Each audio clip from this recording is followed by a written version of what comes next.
And then we're going to do face plant. And then we're going to go.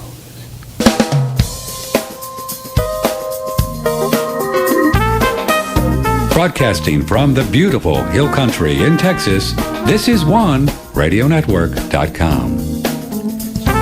Well, very pleasant good morning to you. This is Patrick Timpone, OneRadioNetwork.com, September 20, 2023. As we're live here, if you care to join the show, you can do it. If you're watching on OneRadioNetwork.com, or if you're now watching on Faceplant, say hi to Mark. Hi, Mark. How you doing? You can call 888-663-63. Oh, he's still in class at Harvard. Oh, all right. Come in when you're done with class. 888-663-6386. Email Patrick, OneRadioNetwork.com. And call the number and talk to Steve if you are a heliocentric guy and you think you're spinning around the sun. You have a guy here that says, well, I don't think you are. And you can call him and ask him a question. 888-663-6386. Steve Faclconer is here. He's a friend. We've never met. He lives over there in Copenhagen, Denmark. And he is the keeper of Spacebusters. He's a researcher, an author, filmmaker, and podcaster. And he generally tries to stay out of trouble, which is very hard for Steve Faclconer. And we're going to have some fun. Hi, Steve. How you doing?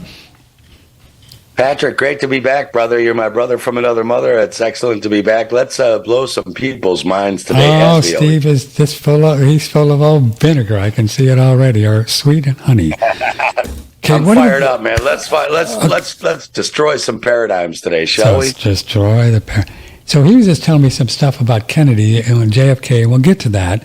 There's a lot of things we can get to. We're going to ask him if he thinks this new pandemic 2.0, whatever they're going to call this thing, if it's kind of real or if it's going to take this time. But I want to get talking firstly about this thing we call an immovable flat Earth. And we've done a lot of shows on this. You've studied this for a long time, and you are very sure, knowing you as I do, that we are not spinning around the sun. That we're on some kind of an immovable plane. And you've said, you're not sure how big it is, but we're just not going anywhere. You know, we're not going anywhere. So I've been really thinking about this, Steve. And the other day, a couple months ago, I said, well, if the Earth is flat, where is it? Where is it? Because if you say where something is, you have to say it is in relationship to something else, right?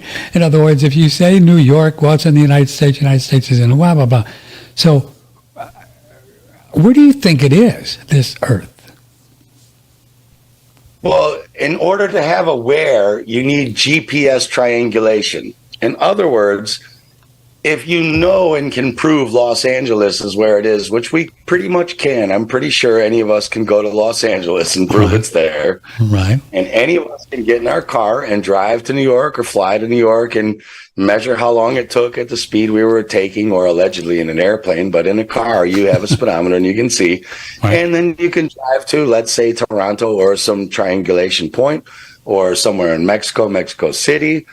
You can very much say it's there. You can say that. You can say it's there because I got in my car, I drove here at X miles an hour and took some gas breaks, and I drove there, and there it is, right? Okay. So triangulate that. Now you're trying to take a plane, a ball, if you believe in the ball Earth. And again, this has nothing to do with flat Earth or ball Earth or anything like that, right? Either model are fictional. If you believe in the ball Earth, space, what they tell you is fictional.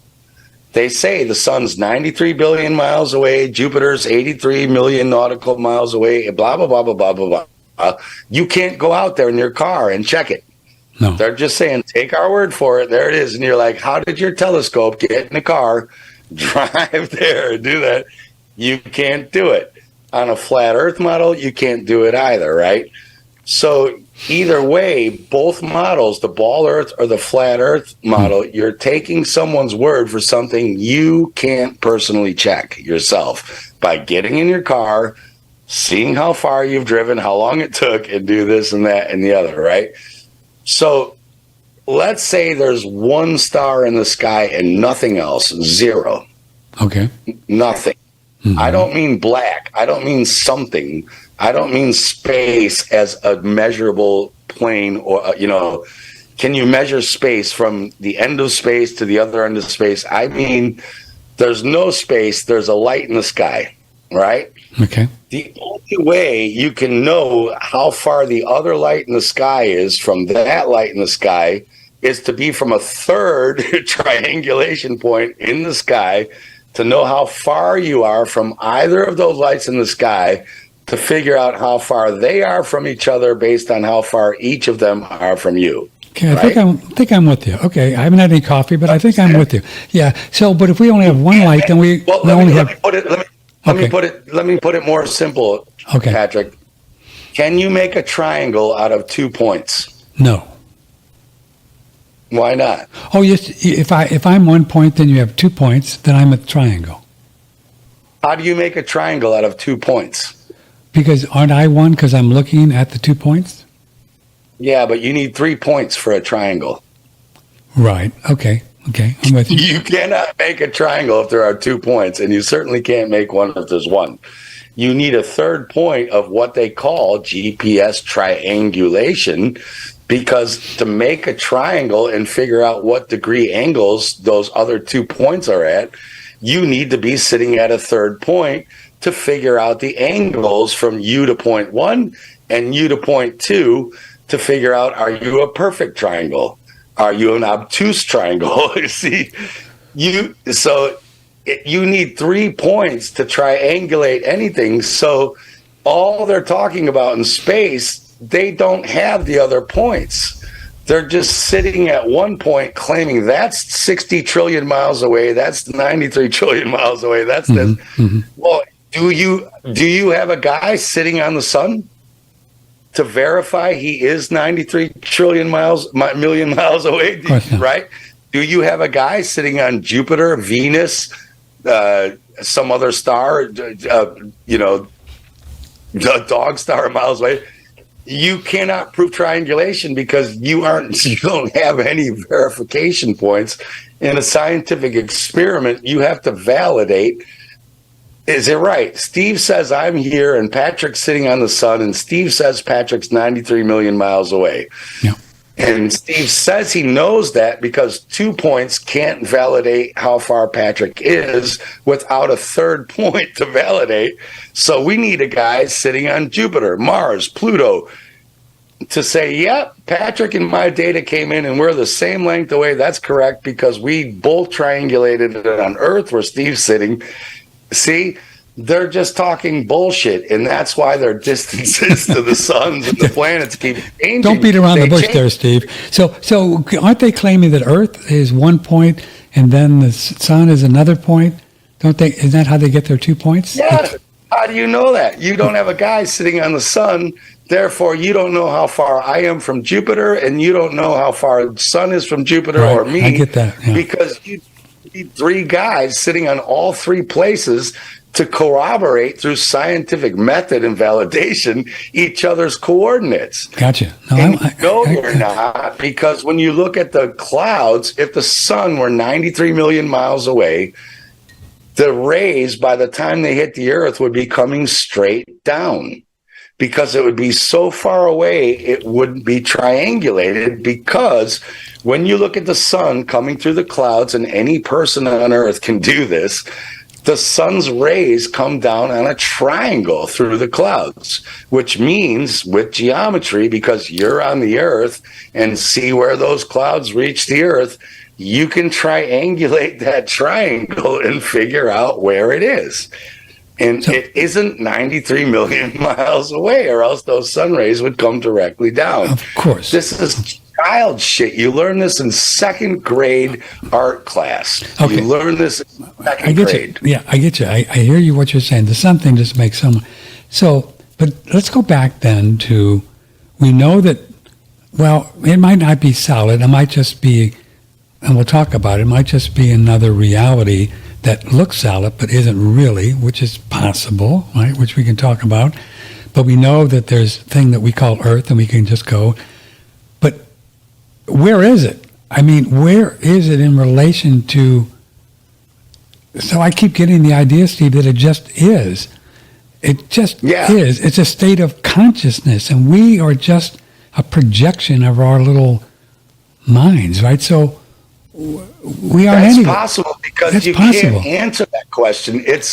No. You cannot. It's a non-falsifiable question because until you can triangulate where it is by having a guy sitting on the sun or sitting in the Pleiades, you're just speculating because you can't say where you are if you have no other validation points to prove that. It's just like me.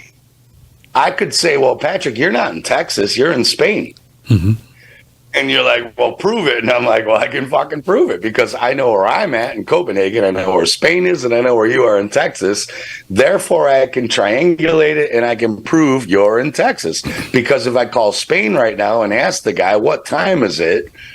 He'll say it's 1 hour behind me. And if I call you and say, what time is it? You'll say you're 7 hours behind me. So I can prove that. I cannot say where the Earth is if it even is aware, because how would you prove that? You would need two other way distant reference points to prove it, and they don't exist. They just don't exist. Yeah. I went so there. What you're saying could be true, but also what you're saying could not be true. See, you could say, well, there is no anywhere. Earth is just an infinite plane, and it's not anywhere because no, the actual truth of the matter is Earth could be somewhere, and Earth could not be somewhere, right? At the same time. The truth of the matter is you don't know, I don't know, they don't know. There's no way to know scientifically, mentally on a left brain plane. Now, people like yourself who astral travel at night and leave your body and can go somewhere, you have another thing that isn't in scientific triangulation. There's nowhere in the equation of scientific triangulation that says, well, if you astral travel from a known point A to a non-known point B, you now have another triangulation point, because most people can't astral travel to that point, so they have to take your word for it. But I mean, if I'm on the astral plane in my astral body, which I've done, and you can go to the mental plane, the causal plane, and the etheric plane, you can do it. Where is that? Where is that? Yeah, well, that's what I'm about to say. If you would say to somebody, well, where is this? And they would say, it just is. It's just a plane of existence that just is. And it's not anywhere. You know? You know what I mean? Right. So when you astral travel, do you have your GPS clock set to tell you where to go? You don't know where you are. Here's what I've been thinking. You are. Here's what I've been musing about Steve Faclconer, Man About Town. Call us if you'd like to join the conversation. 888-663-6386. So the story goes, and you probably know it much better than I, somewhere 400 or 500 years ago, these people, I'm just going to paraphrase, and I might not get it right, the Freemason dudes and whatever they were, they wanted to convince us that we were on a spinning ball because we were getting too full of ourselves, and we were starting to think that we were spiritual beings and we could do what we want and all that stuff, right? So what if these guys were so in tune to the idea that if people figure out that this just is, and they are creating everything that they create, right, which is real spiritual power, we will put them on a ball, and we'll put them on a place where they're spinning around and this wildly around the sun, and maybe this was what they were up to, and it wasn't about the flat or heliocentric. It was about that we do create a reality. Maybe these guys knew that. They had to know it. If they're magicians. Well, it's more dark than that because they understand that mind. They know that what we call ego or mind, they had Freud try to tell you this, right? Right. They tell you, like, your mind, don't listen to your mind. They'll even tell you, which I do believe in meditating, but they'll say your mind is your ego chit-chatting, your left brain mind. They leave out the part that there's another part of mind that isn't the thing talking to you all day. So the thing that's making you worry all day, talking in your one ear, your left ear, actually, but I think I'm on camera. So does that look like left? I'm on camera. There's the mind that's chit-chatting to you like, what am I going to do tomorrow? I don't want to meet her, and I've got to pay my bills, and oh my God, right? There's this one thing that's making you worry all day. There's this other mind that starts telling you truths you're looking for where you didn't even research it. You're like, I wonder if this does that, and this thing tells you yes. Yeah. There's this other mind that is making you so worried about shit that you don't listen to the real right brain mind. I think it looks backwards. That's right. Yes, that's right. It does look backwards. So your real right, I'm going to have to do this backwards. My left is your right. I got you. Real God mind down feeds information that you call intuition or a hunch. Or higher self. A lot of words for it. Right. A lot of words for it. God. You knew this already without even researching it. But when you started looking for it, you knew where to look because you already knew it was true before you even looked for the answer. Then you have this other left brain mind, which I'm pointing to my right, but is your left on camera. That is the shit they're bombarding you with that's making you doubt and question yourself and worry and this and that and the other. That's not you. They're coming from the same place, but they're coming from two different frequencies in the realm. Just like a dog can hear a whistle that you can't hear, but you can see red, and maybe a dog can. They say dogs are colorblind, right? So your mind is coming from this lower frequency that doesn't hear the dog whistle. The dog's mind is coming from this higher frequency that hears the whistle, that knows a tree branch is about to fall on your head, that knows a grizzly bear is coming out of the woods before you do, and that's why your dog's already in the woods. And what they've been trying to do is get you to focus on the low frequency bullshit all the time so that you never meditate. The religions tell you, don't meditate, that's the demons are coming into your head and this and that. They don't want you to be attuned to the higher frequencies, because they know that once you know that your intuition and gut feeling and feelings can bring you instant what you would call synchronicity, which is not at all. There's no such thing as synchronicity. It doesn't exist. Synchronicity is how it all works because it's all connected. It's all connected. So when you're attuned to what they call synchronicity, well, synchronization implies there's a timeline from start to finish, and the beginning of the timeline is synced to the end of the timeline. It's not like that. You're in a circle. The only way you can really synchronize anything, meaning set this to that, is because you're in a circle, and there is no doubt that the synchronization point 1 and synchronization point 2 are perfect because they're in a circle, not a line. Yeah, it's just a hologram. There's no time. It's just now, and it's all just magically synced up. This is the God stuff. This is, and on the mind thing, I like to use the term, it's the same thing. I know what you're saying, that I am soul, and that's that God mind. That's who I am. And the chatter, I'm separate from that. And you go to deep meditation, and they sound alike. You know what I mean? Right. And that's why people are so confused, because it's just a state of consciousness. It'll go, what's for breakfast? I want to talk to God. What are you going to do tomorrow? You can't do that. And God loves me, or whatever. And it's all the same. And no wonder people are confused, right? I understand. I understand why it's hard to get out of that. But it's our job here, Steve. If we don't, we're just... Well, because as you astral travel, the New Age people tell you there's only now. You're only in the now. And if I tell you, Patrick, tell me when now is on the count of 3. Ready? On 3, I'm going to tell you to tell me what now. No. 1, 2, 3. No. Nope, it's gone. That was a second. See, it's gone already. There isn't even a now. Because when I told you to tell me when now is, by the time I understood it, it's gone.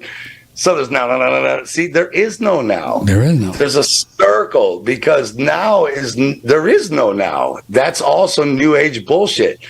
Now is the past, the future. It's a circle, because even when you try to quantify in our reality, where is now, there isn't. because every millisecond in between a second, there's a trillion nows or subdividables. See, and the New Age movement is saying you have to live in the now, and you're like, how can I live in a thing that doesn't exist? Well, I was part of that. We were trying at the time. This was our best understanding, in the 70s. Of course, we were smoking a lot of wacky tobacco, so we were liable to say anything, But yeah. But how can you live in the now if you can't even in our consciousness pinpoint the now? Yeah. It's like me saying live in yesterday. If yesterday is gone in a millisecond, how can you live in yesterday? Well, what Ram Dass, and remember his book, Be Here Now, and what he was talking about was the idea that most of us were spending time thinking about tomorrow or thinking about yesterday rather than just being here in this now. You know what I'm saying? And what? Yeah, and being here in what? Because there is only... What? You know what I'm saying? There is no yesterday and there is no tomorrow and there is no now. There is no none of it. Because now is as big of a fiction as yesterday and tomorrow, because now moves so fast that your brain can't perceive now. See what I'm saying? If I ask you to perceive now, you're not ever in the now. You see what I'm saying? So it's part of the bullshit. So the New Agers have now, and everyone else has the past or the future or whatever. Because if you draw it on a circle, then there is no now, there is no past, there is no future. There just is. And you have nothing to do with it. Because if I tell you right now, Patrick, stop the clock and freeze time on the count of three, freeze time. 3, 2, 1, freeze time, right? There's no way you can do it. Well, that's because there's no time. You can't freeze something. You can't freeze something that can't exist. It's like trying to freeze a germ because they don't exist. Exactly. None of this exists. Once you understand there's no past, no future, no now, you start to say, well, what is there? And the real answer is there is no now, there is no then, and there is no future. There's nothing. You're living in an illusory circle. I get you. That your pea brain can't understand. Well said. So let's go back to the Earth thing. So of course, we did a show with David Wise, and you love Dave, and man, there were kabillions of. He's just terrific. Kabillions of comments and people arguing about Earth and the flat and not flat. But I wonder if we are creating everything that we see, would a heliocentric guy, how can they even do it? I mean, would they see a ball Earth if that's what they really believe? Because is there not any ultimate truth, and the only ultimate truth is you and me? You know what I'm getting at. Whatever I see is my truth, and that's the only truth there is. I don't care what Steve's truth is. That's not my truth, right? So if I go out there and see, maybe globalists really see globes. I mean, maybe they do. Maybe they do. Yeah, it is. You're right. That's called solipsism. What's it called? It's called solipsism. So explain that. To give you an example. Okay.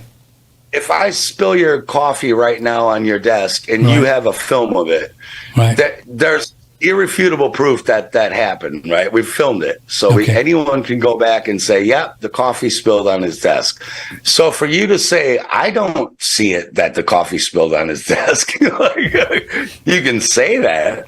You say, in my reality, the coffee didn't spill on Patrick's desk. But anyone who watched it and replays the video can see, yes, it did. I watched it spill, right? I got it. So that's called solipsism. That's the belief that if I didn't see it and I don't believe it, then it didn't happen. But is that a P in there? Solipsism?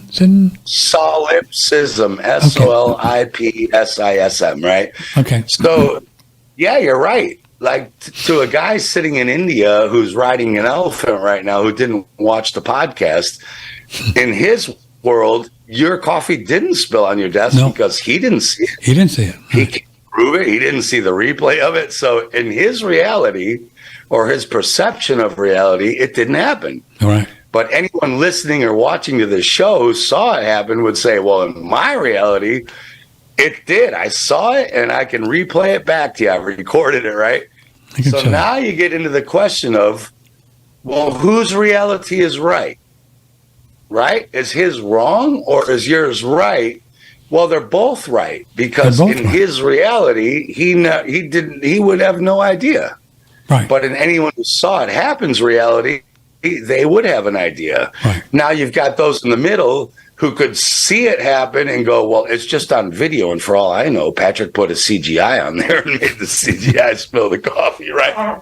So, you see what I mean? No, so you can even have one in the middle who said, even though I saw it happen, I still don't believe it because AI could have done that. And for all I know, there is no Patrick or Steve talking right now.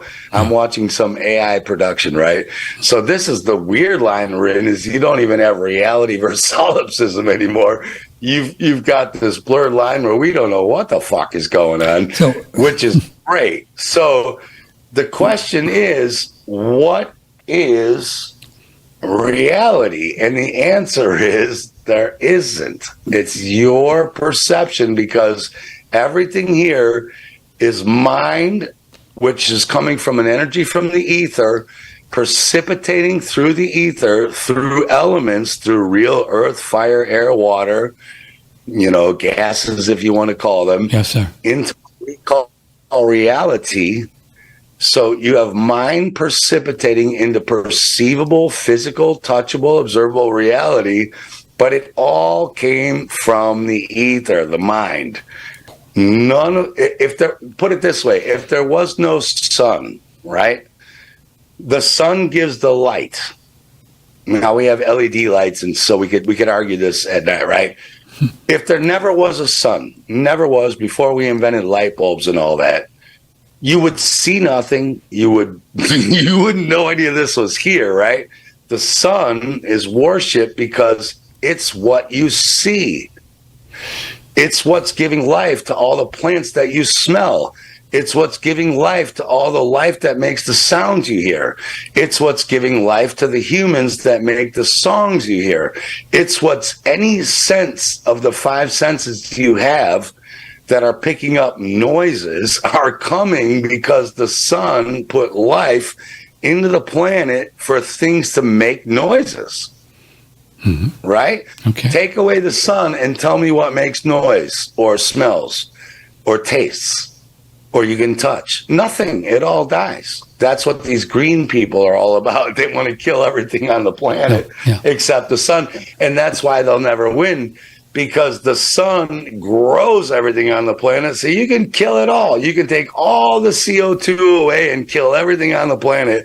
I guarantee you the sun and the earth precipitation and the water in the ocean and the gas in between, whether you kill us all with Bill Gates bullshit or not, and it kills everything, just wait 2 years and it will all grow back. There will be plants. I understand. Without seeds.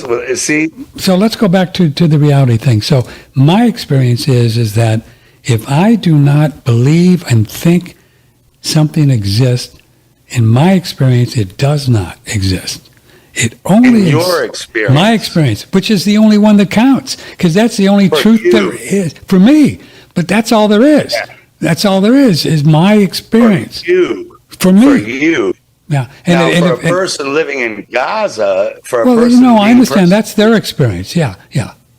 That's their experience. Right. So for them, that does exist. The Israelis are fucking with them. Sure. Right? No, I understand. But stay with me a minute. We're all programmed to think that there is a one reality that exists for all of us. See? Well, it's not true, because as you just said, for you, they're not being persecuted in Gaza if you didn't know it. But for a person in Gaza, for you to turn around and say, that's not happening to you, they would say, oh, no, you would never say that. You see it on the news and say, well, yeah, I know they are, but I get you. But it really is, it gets us down to the point of, when we used to talk about, Steve, in the 70s, we created our own reality during that New Age time when we were all Ram Dassing around in California, it was true, and it is true to this day, is that we do create every moment in our life, every moment, by what we think and believe to be true. So we could, you could even take it as far as does New York exist? And if you didn't think it did, and you don't go there, and it doesn't exist until you go there. And Right. you say, oh yeah, well there's New York. Oh yeah, oh I see that. Right. Right. So how do we? But Yeah, but wait a minute. Hold on a second. If a person in Gaza No, is I sitting get at that. Yeah. 1505 whatever street and say, I don't choose to believe that Israeli bombs are going to blow up this apartment, and 2 minutes later an Israeli bomb blows up the apartment and they blow up. Well, I don't care if they chose to believe it or not. It fucking does exist. Yeah, but they blew up. Now they're gone out of the belief matrix because they blew up. You see what I'm saying? So what we're stuck in is this paradigm that we're all being told that there is no individualism, that your belief should be the same as my belief, it should be the same as a 15-year-old kid in the Gaza apartment building that's about to get hit by a missile.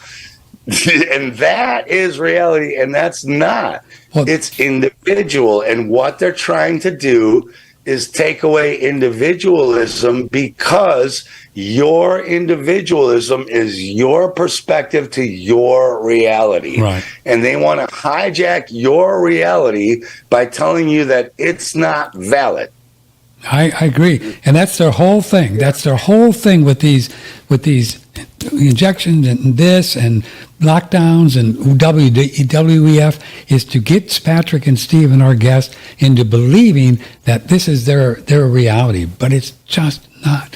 So it's Steve, a reality to other people, but to not other to people. you.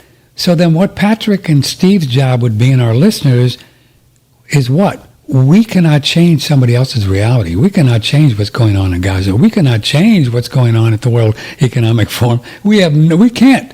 But we can take action and talk about things that we think are matter, like you have done with the germs, and hopefully then if people want to, free will come and say, well, that's interesting. Is it possible? There's no V's? Is that possible? So, I mean, that's all we can do, right, Steve? That's all we can do.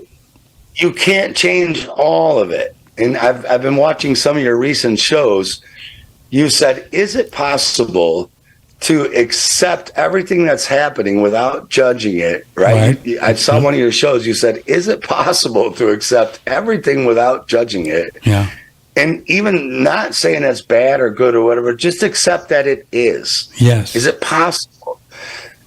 And it is possible, but that doesn't mean that you say, well, I just accept Israel's blowing the shit out of fucking Gaza, so I shouldn't do anything about it.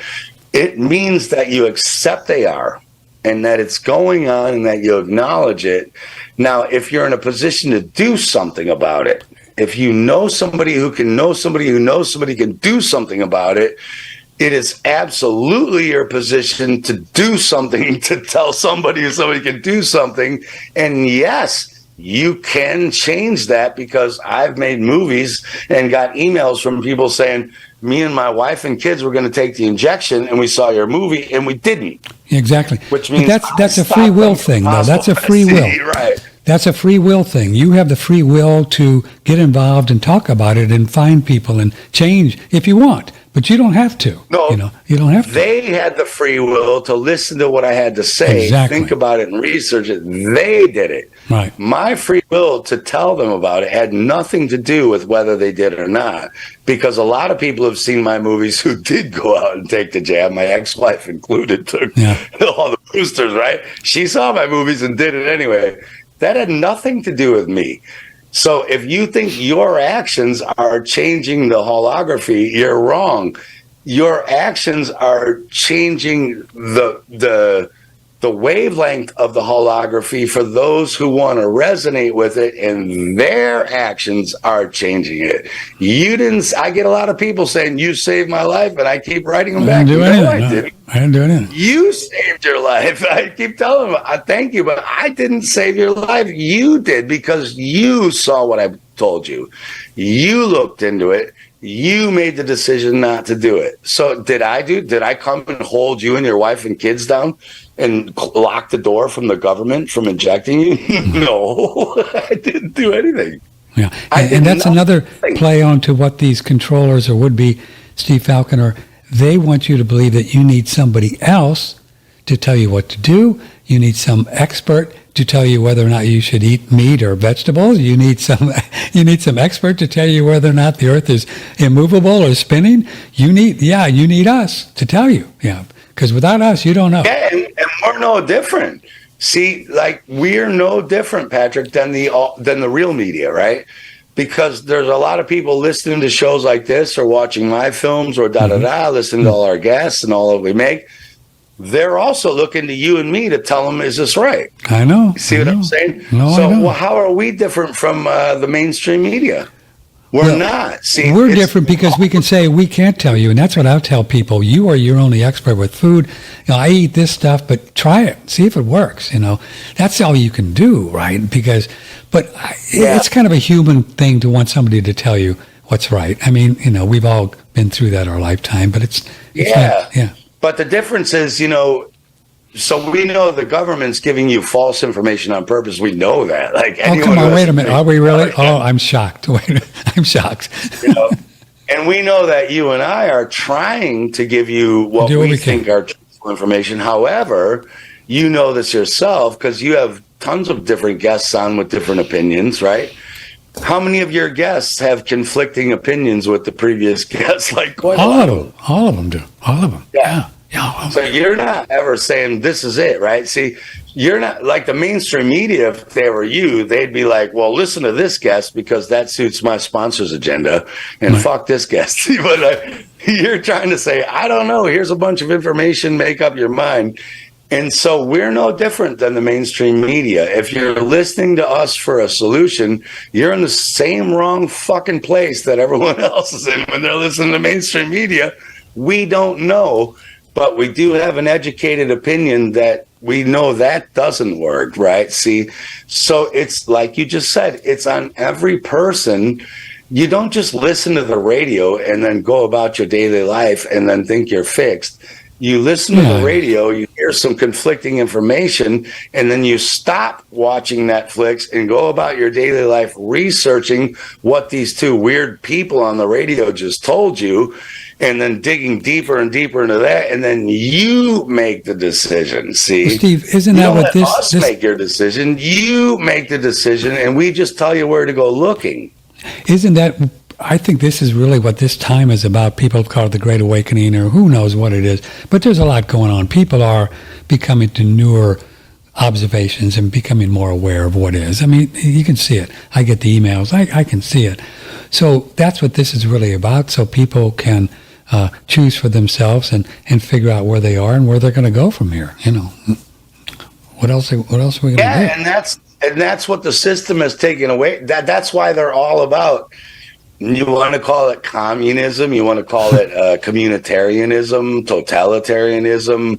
Yeah. Call it any ism you want, even democracy. Democracy doesn't let you make up your own mind because it says there's 100 people in your community and 52 of them said that we want you to do this and you don't want to. But the majority rules, it's the same shit. Stop letting anyone, us, them, anyone tell you what to do. You do what you want to do, but be sure that what you do is because you researched it. You didn't listen to what I said. You said, I think this guy's full of shit. I'm going to look into what he's saying. Then if you agree with me or disagree, you at least have informed consent. Because you've informed yourself. See, informed consent, this is another thing everyone gets wrong.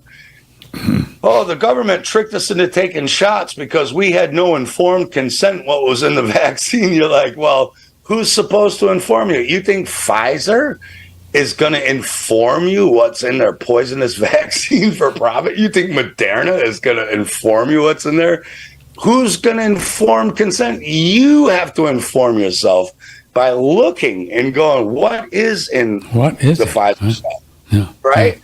Pfizer can't give you informed consent because the only one who can inform you is you. So your informed consent comes from your information. What if Pfizer lies to you? What if Pfizer lied to you about what was in the shots?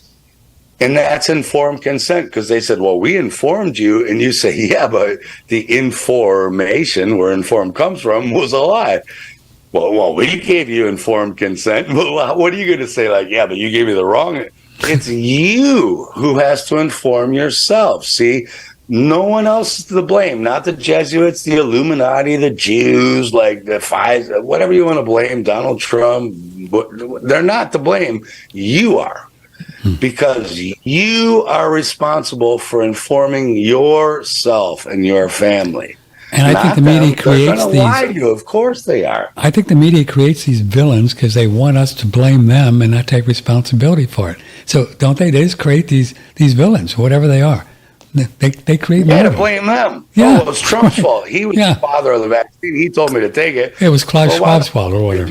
Why'd you listen to him, man? Like, why are you listening to Donald Trump? Because he's not with them. Everything he said was anti-establishment. You're like, but everything he did was totally Jesuit establishment. So why did you listen to him instead of researching what he was saying? If Trump told you to jump off the Empire State Building, as my mom used to say when I was Would you do it? Yeah, would you do it? My mom used to tell me, we'd get in trouble with a friend, and my mom, and I'd lie to my mom. I'd say, oh, well, my friend told me we had to go do this. My mom would say, well, Steve, if your friend told you to jump off the Sears Tower, would you do it? Which is true. If Trump told you to jump off the Sears Tower or the Empire State Building or the World Trade Center, would you do it? See, you can't blame it on your friend. Okay, I'm going to go back. I'm going to go back to something that I want to ask you about. So I've been thinking. I'm a screenwriter, and I've written 3 screenplays, and I'm going to produce films. I would like to do the motherlode of a documentary, theater ready, big time, really high end, a lot of money into it to prove that the Earth is not moving. So I was thinking, what if I was kind of intrigued by a film that Dubé put out, and he said if you just start flying in one direction, right? You start from here, wherever it is, and you just fly straight. And Dave Wise said you could get to the equipment to figure out that you just go straight. That you would have to, and so wouldn't you have to end up in Antarctica, no matter which way you went, Steve? Could you do that as a documentary and get an airplane and just fly straight and see where you end up? What do you think?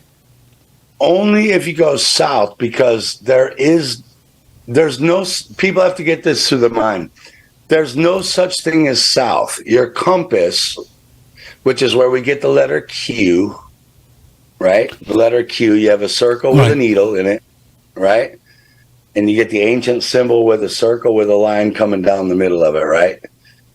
Now, how is it that they tell us before Columbus, nobody could ever sail across the Atlantic Ocean? Like, it was impossible, right? Well, it's because in the daytime, when there are no stars to follow at night, how do you know where you're going? Because there's the sun, but it's moving too. So you can't set your course due west or east because you can't know. So Donald Trump has Q clearance, Q and on, da-da-da. His uncle was the head of the Department of Energy, the Q.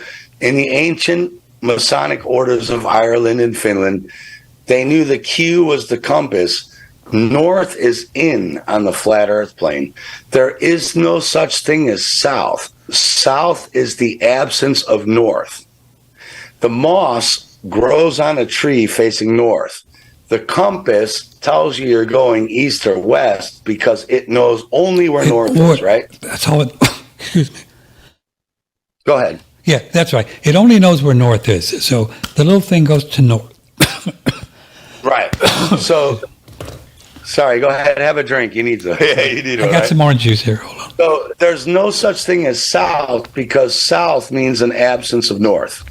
The only thing we know for sure from ancient times and why the Freemasons and the original Irish and Finnish mariners were the head priests is because they knew magnetism and they knew they could magnetize iron to face north in the Mount Meru. That's it. That's it. Because if you take a spinning top, let's take a spinning top on a table, right? Mm-hmm. North is actually up. Now, we think we're on a record disc around my fist, right? So even the flat earthers think, well, north is in. Well, the South Pole is under north, which means even if you believe in a ball or a flat earth or whatever, there's no South Pole. It's down below. So even the flat earthers who think the North Pole's in the middle of the Arctic here, South Pole's down there. You can't have a pole shift. You can't have any of that. The outer ring means absence of north. So no matter where you are on a record plane going around, that's south if you're in Canada. That's south if you're in Europe. That's south if you're in Asia. See, south means an absence of north, which to our perception means out. But really, it's down. So how could it be down on a flat plane? How could it be down on an immovable flat thing? So let me back up a little bit. That's the question was, so no matter where you take off from, you get in a jet and you start flying straight, you have the instruments that say you're just going to go straight. You have to be going south, right? You got to be going south. Really? No, you wouldn't, because the only reason your instruments know you're going west or east is because it knows north is in. No. We're not doing instruments. We're just going to go straight. We don't care where we're going. We just want to make sure the aircraft goes straight. It doesn't turn. No, it's not east or west. How do you do that without a compass? How do you do that? No. Once again, we don't care whether we're going east or west or north. We're just going to go straight. We're going to get in an airplane and we're going to take off and go straight. We don't care which direction. We want to find out where it ends. And if we're on a ball Earth, we're going to come right down to where we started. What I'm saying is, how do you know what straight is unless you're comparing to where you're going?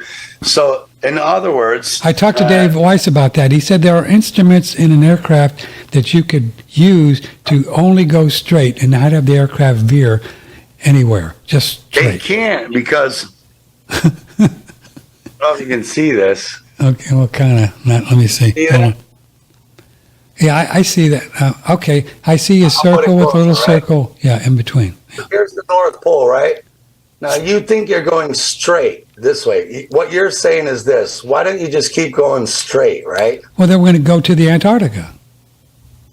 Right. You're saying if you're here, why don't you just keep going straight or straight or straight, right? Right. Well, the only compass is the only way you know direction. So you might think you're going straight, but the only way you can check to know if you're off direction or not is to check the compass. But the compass will always point north. So you might be going this way and going, shit, we're not straight because now north isn't there, it's here. So you'll start turning. See? Why would you turn? Can't you have the aircraft just go straight? No, wait, stay with me a second here. If you just go straight, you got to be able to figure out a way how to keep the aircraft straight, couldn't you? There's got to be a way, can't you? You don't have any. You would have to always end up in the Antarctic. That's what I'm saying. You could do it because it works off a gyroscope. It's looking for a magnetic compass to tell you where straight is. You got to do it. In other words, if I told you right now to stand where you are and take your compass out, right? If I told you right now, take out your compass and find north, and then I told you to go due east, straight east, straight east, right? Not curved east, straight east, right?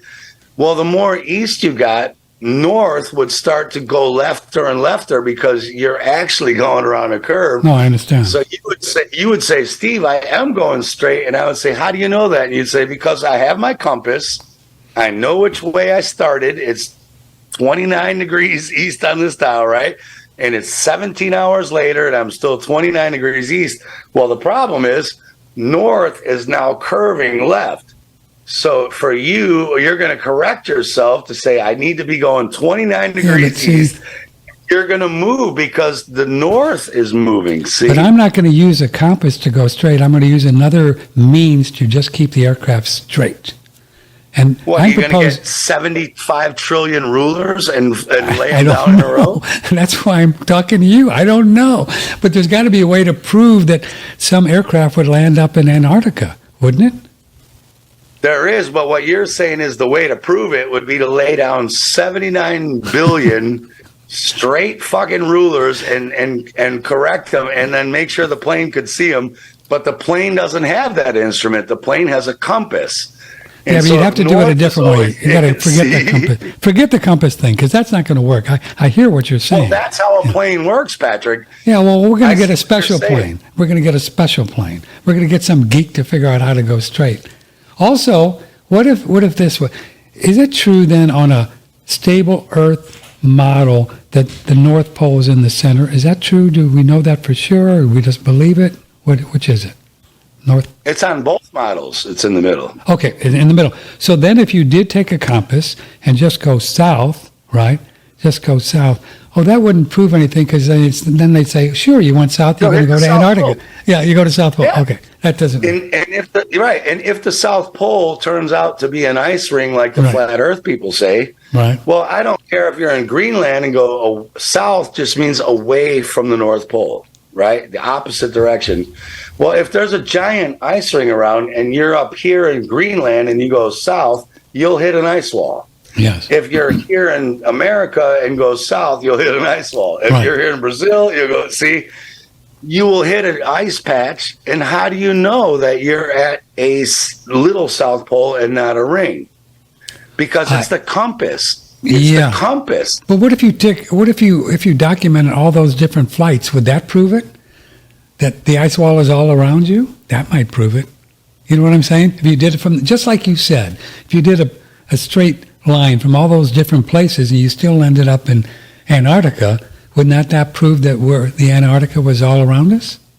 Well, my flatmate and I looked at the race around Antarctica. There's a sailing race with high-speed sailing boats, right? Yeah. And they said, oh, the compasses are messed up down here, so we can't tell where we're going. So they just follow the coast, right? And we looked at the speed these boats travel at, which are fast. Right. We looked at how long it took them to get around this little continent that's smaller than Africa, and it took them 20 times longer to get around this continent.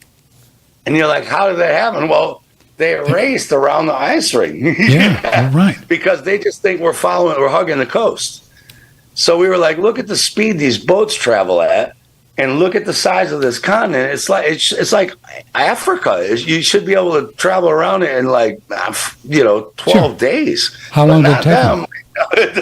Not them. It takes them forever because they're compass. It's a compass based. But thing. if you followed the ice wall, Steve, wouldn't you come around to the same spot if you just stayed with it? You have to, right? Say you were. Yeah, of course you will. Oh yeah, You'll think you went around. You'll say, well, we kept Antarctica on our left. Right. So you'll think you went around Antarctica because it was always on your left. Or you say, we kept it on our right. And you'll go around thinking you kept it on your right. Right. But you say, well, how fucking fast is your boat supposed to be? Because it's a pretty goddamn fast racing craft. Why did it take you all that time to get around Africa? Because you'd be going around the whole Earth, right? Yeah. Yeah, it went around the whole thing when even an old fishing boat or a sailing boat could have went around that thing 4 times faster. No. Go look at the races. Go look at the times of the race around Antarctica versus the speed of the craft. But they think, because they're like, well, we kept Antarctica on the left. Right. And they're right. If north is here, all the way around, Antarctica is on the left. Or they think we kept it on the right. Well, it was. But you say, then why did your boat that should have made it around 5 times faster take all that time to get around? And it's because they went around a wall of ice thinking that they were going around Antarctica. So if you could wave a magic wand and come up with the technology, do you think that there would be a way to prove once and for all that we are not spinning around the sun? Yeah, it's called common sense. Yeah, I know. But that's not going to work for all the globalists who are, trying to, well, you know what I'm saying. It would just be great to have, the mother lode. It's called common sense.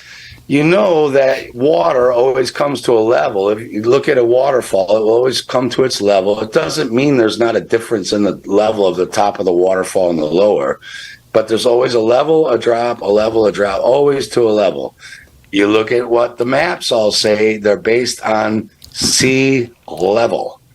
So all topography maps of the world, even on the globe, say here's sea level and here's everything else going up here.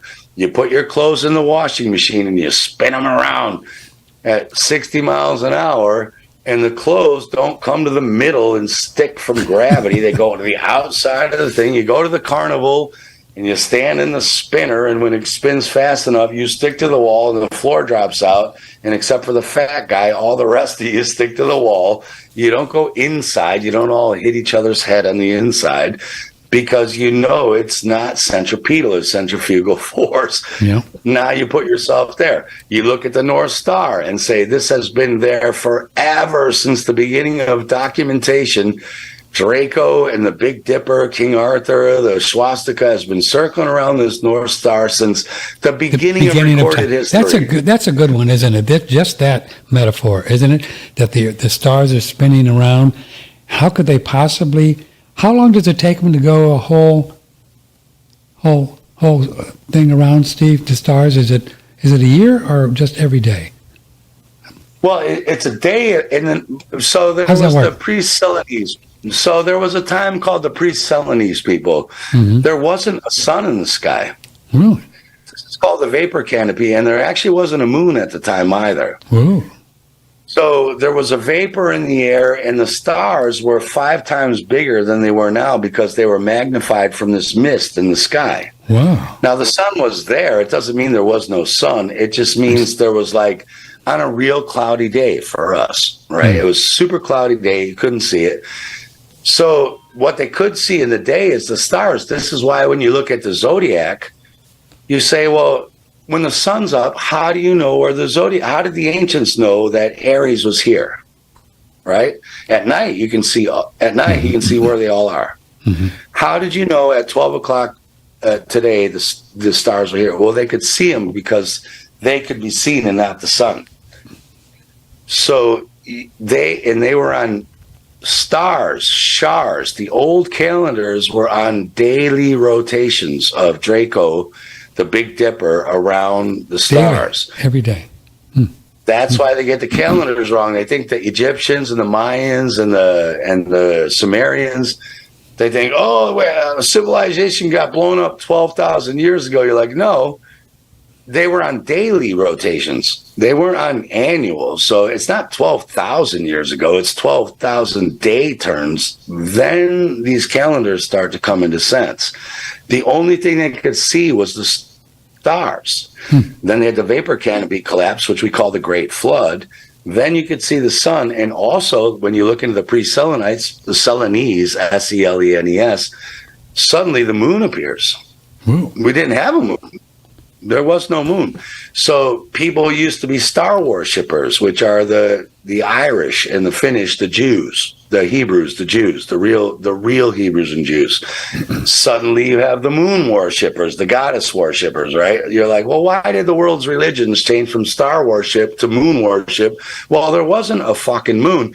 And imagine when the moon in a vapor canopy was 5 times bigger than it was now. Imagine you look up at night and the moon was 5 times bigger, and the stars, you're like, how did the ancients map out the Pleiades, where when you and I go outside right now and look at the constellation Taurus over his shoulder, you can barely see the 7 sisters of the Pleiades. You can barely see them with the naked eye.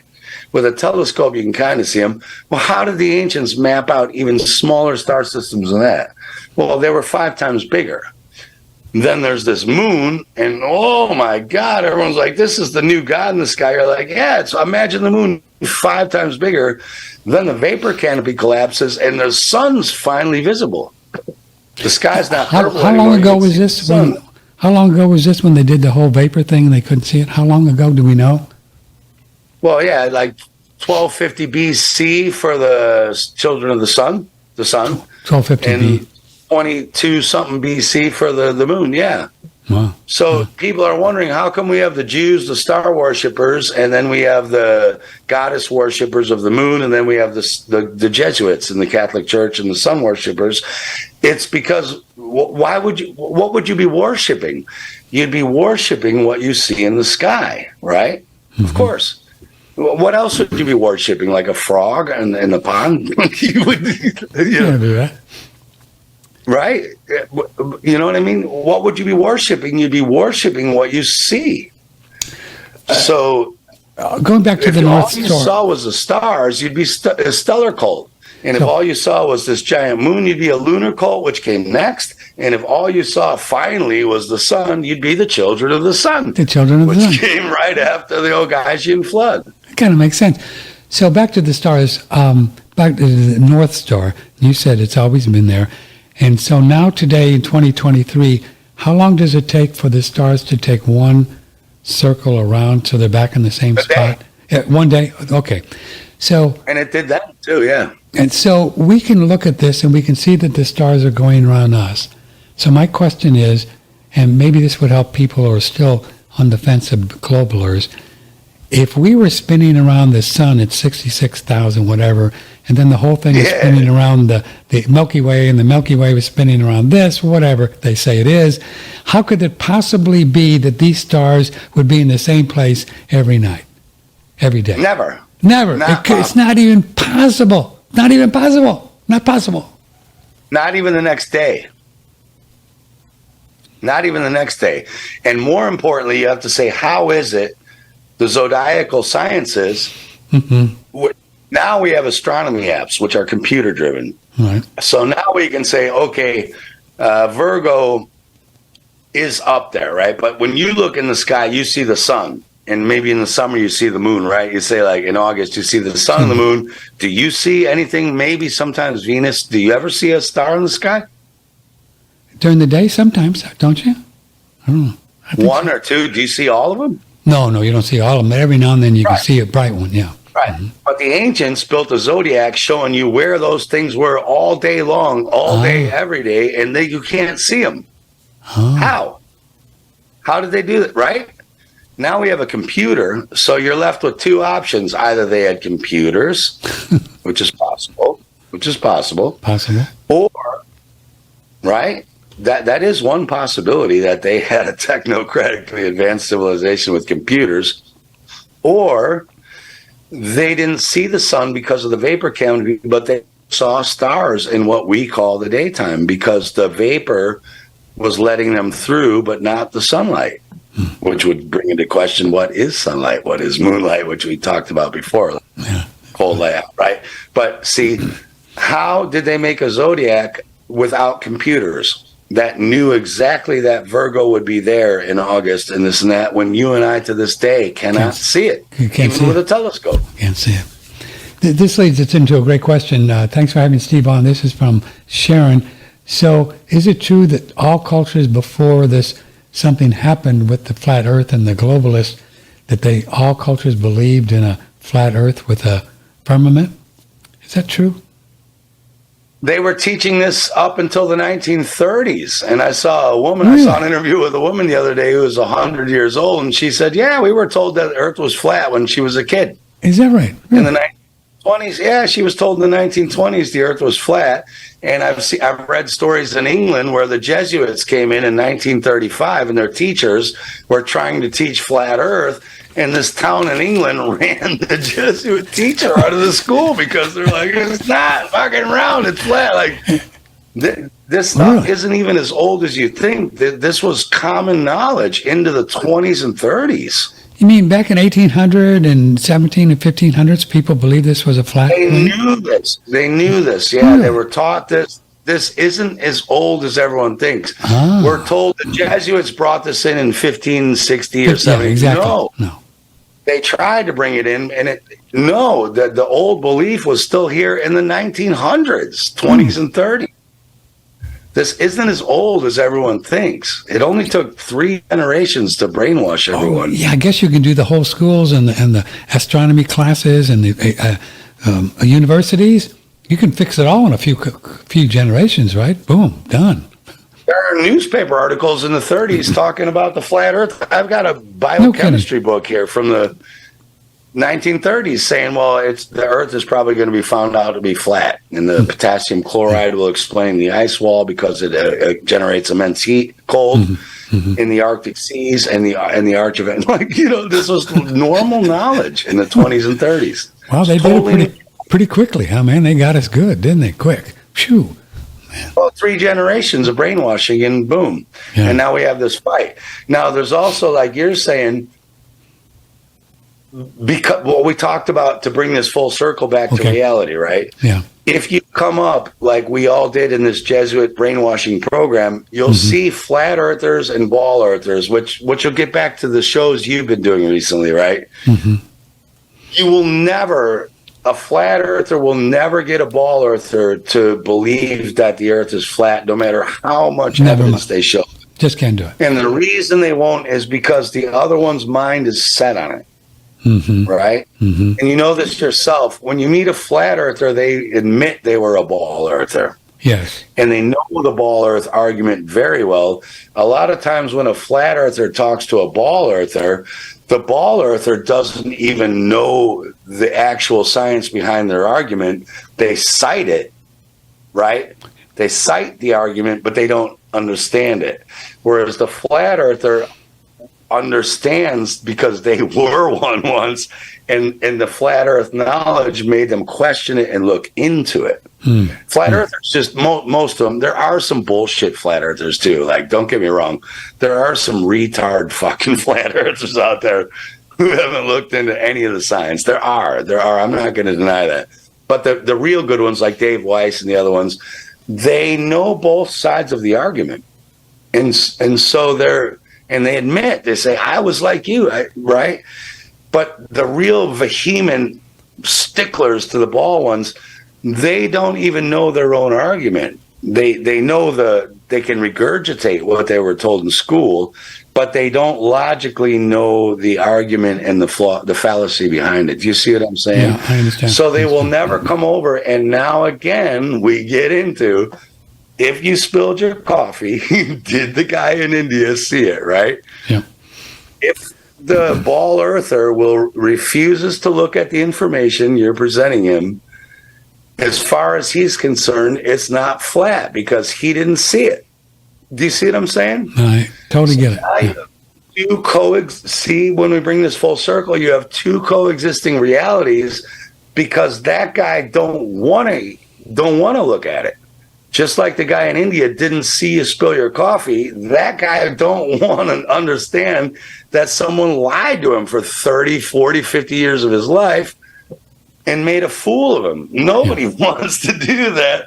So now you're stuck with 2 people with 2 totally different perceptions of reality. What? Fighting each other.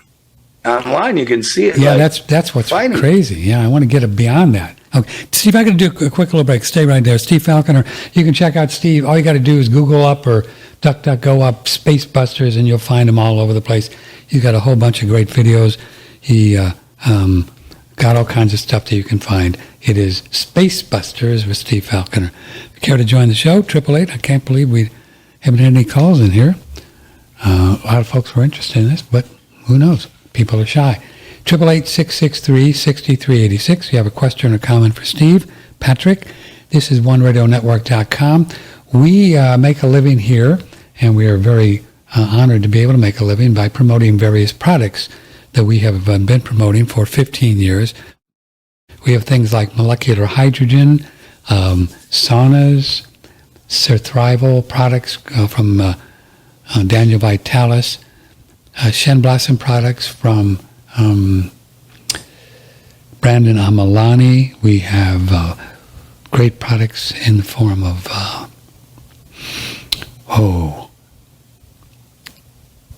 these guys here. Air Doctor, wonderful air purifiers. If you need one of those, if you want an air purifier, we have a Pearlseum, which is a great Pearlseum product to brush your teeth.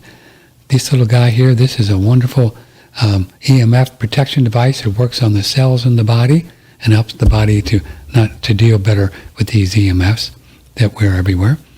And then we also promote a good friend of mine, Fred Dashevsky, in the Real World of Money. His website is US Coin Capital, 800-878-2646. We talk a lot about the money stuff. If you believe that some goofy things will happen, more will happen with the money deal. It'd be a good thing to have some gold and silver coins. And he's the guy to do it. 800-878-2646. And then what we've been doing recently, because our product sales have really fallen off the cliff-o in the last year, just kind of slowly declined. And even though our listeners are staying steady or going up in some places, the sales have really just gone away. And there's a lot of reasons for that, I guess, inflation, and people are just having a hard time. So if you'd like to support what we're doing, all of our content is wide open to every one of you. 15 years of audios on One Radio Network, all of the videos that we're up on BitChute, and all of the content, 15 years. If you'd like to help keep us going, you can do it with a monthly donation. Come up with whatever number you want, and just go to the donation tab on One Radio Network on the website, or also the hot link below the video on BitChute. You can see the hot link under there to donation. You can do a one-off donation if you feel like you get value with the shows that we do and you want to exchange some of your value. The only thing we really got right now, besides cryptos that we don't take, is dollars. That's it. So share some of your dollars, such as they are with us, on a monthly donation, and we'd be very honored if you'd want to do that. Okay. From the Hill Country in Texas, this is OneRadioNetwork.com. Dr. Jennifer Daniels will be here next Monday, which is the fourth Monday of the month. Right now we're talking with Steve Faclconer, and this is OneRadioNetwork.com. If you'd like to be on the show, 888-663-6386. Email patrick@OneRadioNetwork.com. Got a few kind of cosmology truth questions for Steve Faclconer of Spacebusters. Really love it when you have Steve on. I don't understand where the stars are. Do we really know? Could they be on the other side of the firmament? Billions of stars. I go out in Texas, so there's all over the place. Are all of the stars that I look at, in your opinion, Steve, underneath this firmament that we believe is there? I don't know. That's the thing. No flat earther knows any of these questions. That's another thing we get, is like a lot of the ball earthers like, well, then what is it? And you're like, we're not saying we know what it is.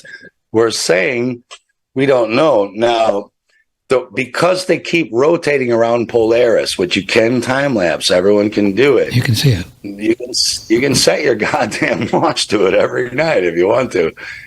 It seems like the stellosphere, or the stars, are rotating like a clock around us. Yeah. Now, do they go under us, or like what is like, getting back to what you said? Where is us?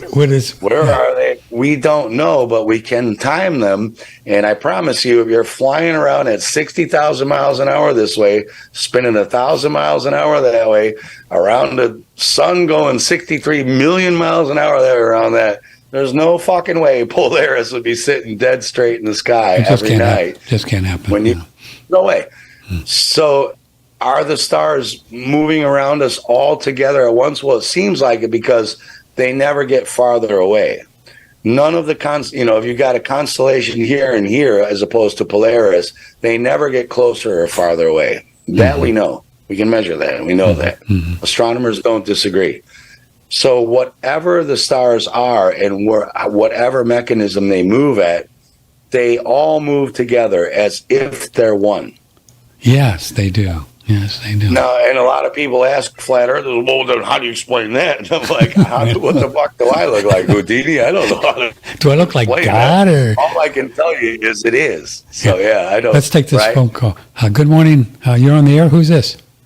This is Cindy. Hi, Cindy. You're on the air with Steve and Patrick. Hi, Cindy. Hi. Hey, listen, I just had what made me switch to the flat earth versus the round. And I'm sure people know about this, but I would say, okay, so let's say you get in a plane from, L.A. to go to New York. Now, and let's say the Earth is spinning, towards L.A., okay? Right. One way you'd get there really quick, and then the other way you would never get there. I know. Okay, because the Earth is spinning faster you're racing than a against plane. it, yeah. Yeah, no, I tell Yeah, people Sandy, this all the because time. how fast is your plane going? If the Earth is spinning against you at 1,000 miles an hour and your plane only flies 800, how long would it take you to get to? But Cindy, so I always, but Cindy, what do people say when you tell them that? How do they explain that? How do they explain yeah, they can't, and they just go, well, you're crazy. There's no flat. I'm like, figure it out. that? The people I've talked to about that. Think about this. It's Sandy, right? Sandy. Cindy. Cindy. Yeah, sorry. Now think about if you get from LA to New York, but you're going to Miami. So now you start flying south to land on a runway facing north-south, but that runway is moving 1,000 miles an hour east to west. Exactly. How does the plane land on a runway that's moving 1,000 miles an hour the opposite direction, right? What do the Globers say to that when you say that to them, Steve? What kind of responses do they give you? Well, Sandy, what do they say to you? Yeah, they just look at me. They don't have anything to come back with. Okay. They look at me crazy. Well, and I. Well, what do you and have? like How would you explain it? How would you explain it? How would I explain it? Yeah. I would say, I would keep on saying, hey, I used to be like you. I totally believed in the round, and when I started hearing about this flat Earth, whatever, 7, 8 years ago, I thought those people were nuts. But I never researched it, okay? I just thought these people were crazy. And then I was listening to some interview a few years ago about something not even related to flat Earth, and I can't recall who it was, but they brought up something about flat Earth, and it sparked in me something. And I was like, that's interesting. And that's when I started to look into it, because it just sparked that little bit that, hey, I could be wrong. okay. Well, all right, sweetie. Thanks for calling. We appreciate it. Which is a great Thanks attitude to have. You shouldn't listen to what we're saying. You should come into this saying they're wrong. But you should also not dismiss what we're saying. Like you just said, you need to go out and say, all right, I heard these 3 crazy people on the radio saying this is like this. You go out and prove how it's possible. Your plane could be flying 800 miles an hour west to east against 1,000 mile an hour Earth spinning under it and still get there in 4 hours. You can get there in 20 minutes. And then explain how you can land north to south if the runway is 1,000 miles west of you every hour. Yeah, exactly. And we've seen, it's interesting. We've seen a lot of flight manuals. Some are from the government, and you've seen these, and they actually say it. I mean, you can read it. The Earth is flat. They say I made a film with 70 documents from NASA, the Russia, the U.S. Army, saying all their technology is based on a flat non-rotating Earth. You have one. What's that film called? All their documents. What's that film called? People can find that on Spacebusters. It's part 5 or 6 of Comets, Cataclysms, Coincidence, but you can just go onto YouTube, Google, you can go find it anywhere, like the U.S. documents. There's over 70 of these documents. 70 documents. Now, why would you be using radar technology, flight technology, helicopter landing technology? Look at the gun technology for the long-range ships. When they have the long-range cannons on these aircraft carriers that can shoot an aircraft 1,000 miles away with a long-range missile, and you look and their technology is built on a flat, non-rotating Earth. Well, first of all, how does your radar see something 1,000 miles away that's under 4.5, 7.5 miles of curve to even calculate where to shoot the missile? How did your radar see under miles and miles and miles of curve? It's impossible. Yet they admit in their documents that that's how it works. I know a good friend of mine who I really love. He's a very close friend. He's probably 75, 80 or something. And he was a pilot for 30 years, with Eastern. And he thinks I'm crazy. But I asked him, I said, well, when you were flying, did you constantly dip the nose down so you could stay level with this? Because there's got to be a drop. What's the ratio? And he said, no, we didn't do it. The plane just did it. I mean, he really, how can you fly? And I just give him and he thinks I'm crazy. I love the guy, but he just he never thought about it. He just never thought about it. Well, again, you're getting back to the coffee spill analogy, right? It's right. the same thing because during the last lockdown in 2020 or 2021 coming out, I met a pilot from Norwegian Airline. I'm not going to say his name, actually. He didn't know who I was, and I didn't tell him who I was because I didn't want him to get nervous. So on my plane break, I talked to him about all this. And I said, do you think the Earth is flat? And he's a pilot for Norwegian. And he said, yeah, I know it's flat. And I said, well, why don't you guys speak out? And he said, because it's the same as saying we see lights in the sky like UFOs. He said, if we come out and say this, we go through like a mental evaluation. He said, like, we get persecuted and we get a mental evaluation, can lose our license for saying this stuff. Yeah. But he told me off record, and I wanted to record him, but I didn't want to tell him I had a big, channel like Flat Earth. Right. So I couldn't do it. But this was a pilot for Norwegian Airlines told me, yeah, we all know it, but we can't say it. Because we want our jobs, which is fine. That's fine. Kind of like the medical profession with the whole germ thing, right? They lots of them, they just can't say anything. Well, let's stay on this for a second. Yeah, it's very hard to get someone to admit something when their paycheck depends on them believing something else. Here's a couple comments on Faceplant from TS. Hi, TS. A pure gold conversation from pure people. Well, I do take a shower every day, so I guess I'm pure. So you have to ask Steve. Drinking and shamuking Flat Earth, riddled with anxiety because not everyone believes his beliefs. Okay, and here's another one. Now is just present. It's yesterday, tomorrow, and all. Okay, here's an email that I think we should get into. Patrick, you have consistently referred to various planes of existence of consciousness, such as astral, causal, mental, on your show. Why would what we call physical reality be any different? It wouldn't. In other words, this existence is a three-dimensional manifestation where that which is more etheric and celestial in nature becomes denser due to intentional energy, frequency, and vibration. I think this guy's on it. I mean, why would it be any different? I mean, when you go on the astral plane or you read the ancient text about it, Steve, and everyone, it just goes on forever. It's just forever because people have created this reality with what they think astrally in their emotional body since the beginning of whenever it started. I don't know. Maybe it's always been there. How could it end? How could physical reality end at an ice wall? Come on. I mean, like this is it. This is it. If it's just a manifestation of what we believe. Yeah. I mean, really. Well, that's exactly it. So, like, getting again to the coffee thing, just like you're saying, and you're the guy to answer this, not me, because you do astral travel, and I admittedly don't.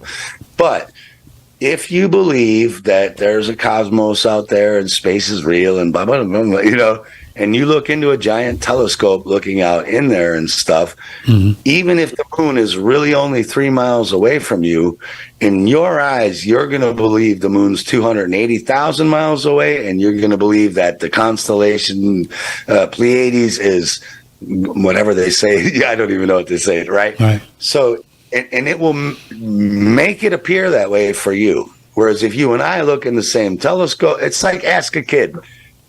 On a super moon, sometimes the moon's like this big, and sometimes the moon on a super moon's this big. And you say, well, like just geometrically, every night the moon's this big to you, and then they say on this night the moon rises that big and it's giant orange, and then by the end of the night it's little white, right? Are you saying that moon wasn't 280,000 miles away, but it came so close? Anyone who can zoom. How close would the moon have to be to look 4 times its size and orange to you and then be out there? You would have to admit that visually the moon had to have come from 280,000 miles away to maybe 40,000 miles away. See, 1/4 and back. But whoever looks at this is going to believe what they just saw with their own perception, because all that this is a manifestation of your perception, not the kid in Gaza, yours. And so as your shows have been talking about, getting involved in these arguments with people who have two totally different perceptions is fucking stupid and it's pointless, just not worth it, because they can only argue on what they know. And you're trying to say, well, I know this and you don't know that. And I'm saying, well, if you know all this that they don't know, why are you even arguing with a person that doesn't even know what you're talking about? It's like a scientist trying to tell a rat why it's making it run the lab. In a more You see that? in a more physical thing, Steve Falconer. By the way, call us if you want to be on the show, or email Patrick@oneradionetwork.com. We see that happening.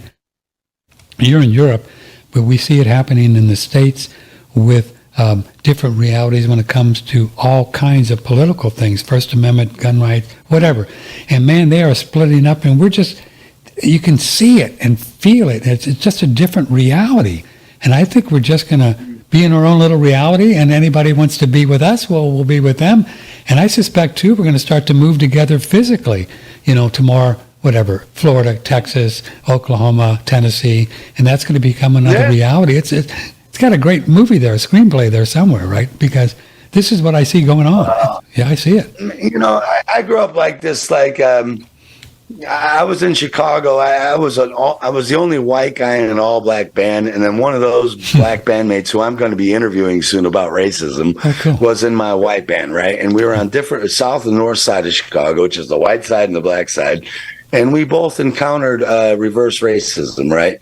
Now, when I was a kid, my dad would drive us into downtown Chicago, and you get off the intersection and where we're going, and we'd be in a rough neighborhood, they call it, and some guys are coming to wash the windshield, and they would be black, and my dad would be like, roll up the window, da, da, total, it's black guys, But then my dad would say the same shit. He was in the coffee business. He would say, son, I worked with this guy at the plant for 25 years, and then he'd go, real nice black fella, as if the rest of them are not. You see what I'm saying? Yeah, he's a real nice one. Yeah, I know. I've heard that. You see that? But he would say it in a way I'm not racist, but this black guy was nicer than the usual, Yeah. And then when I was coming up, I'm playing in a band with all black guys, and they're all fucking real nice black fellas. They're as cool as any of the white guys. And I even saw them getting more shit taking them into my white neighborhoods than them taking me into the black neighborhoods, even though I did get shit.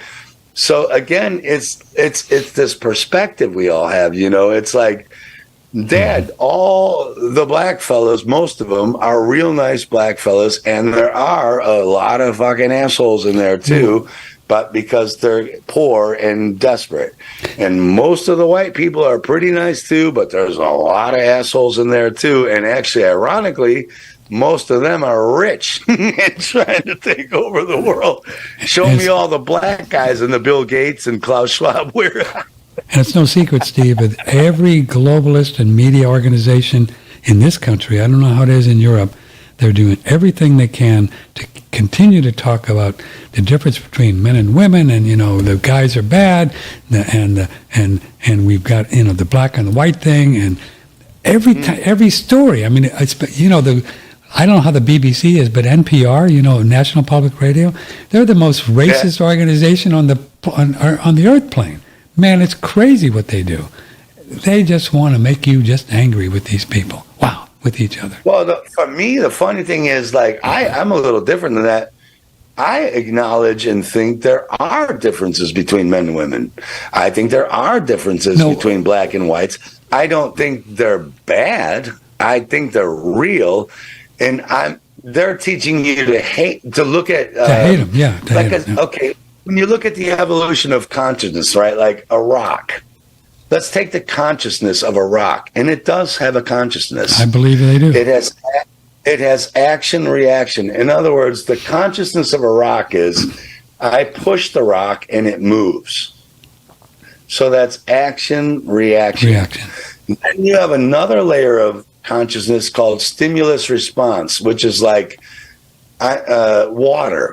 I add hot water I add hot heat to a water, and it reacts. It turns into steam, and it boils and turns into steam, and that's another basic level of consciousness. Then you have a lower conscious level called similarities and differences, which is like a zebra. So a zebra sees a lion coming, or a zebra coming, and a zebra, has more. A zebra also has action reaction. I can push a zebra and it will either run or kick me. It has stimulus response. I can do something to it and it will do something to me. But it knows the difference between a lion and a zebra. So that's like a third basic level of consciousness. And that's what all these movements do.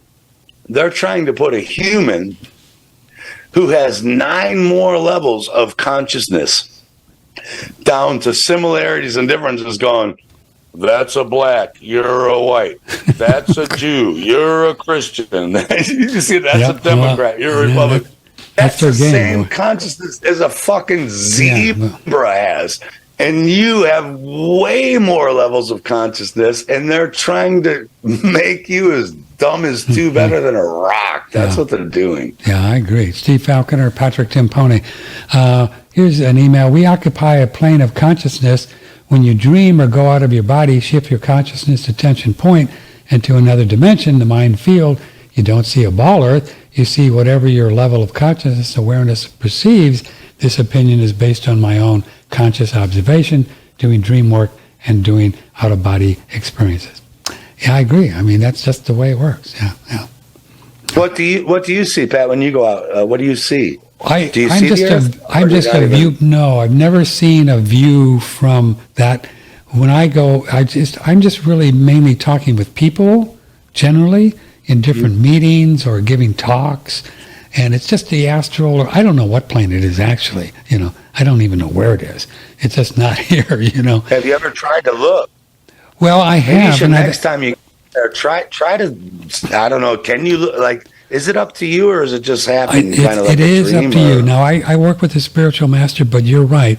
The more I could really get into it and want to do it and think about it and contemplate it before I go and after I go, if you remember when you're there, I think you have the free will and intention to see more. Just depends on how adventurous you are and how much you think you can do. Just like here, it's just like here, But mainly, my out-of-body experiences now, I just continually work out karma of things that I create during the day. Like, just to give you an example, it's crazy.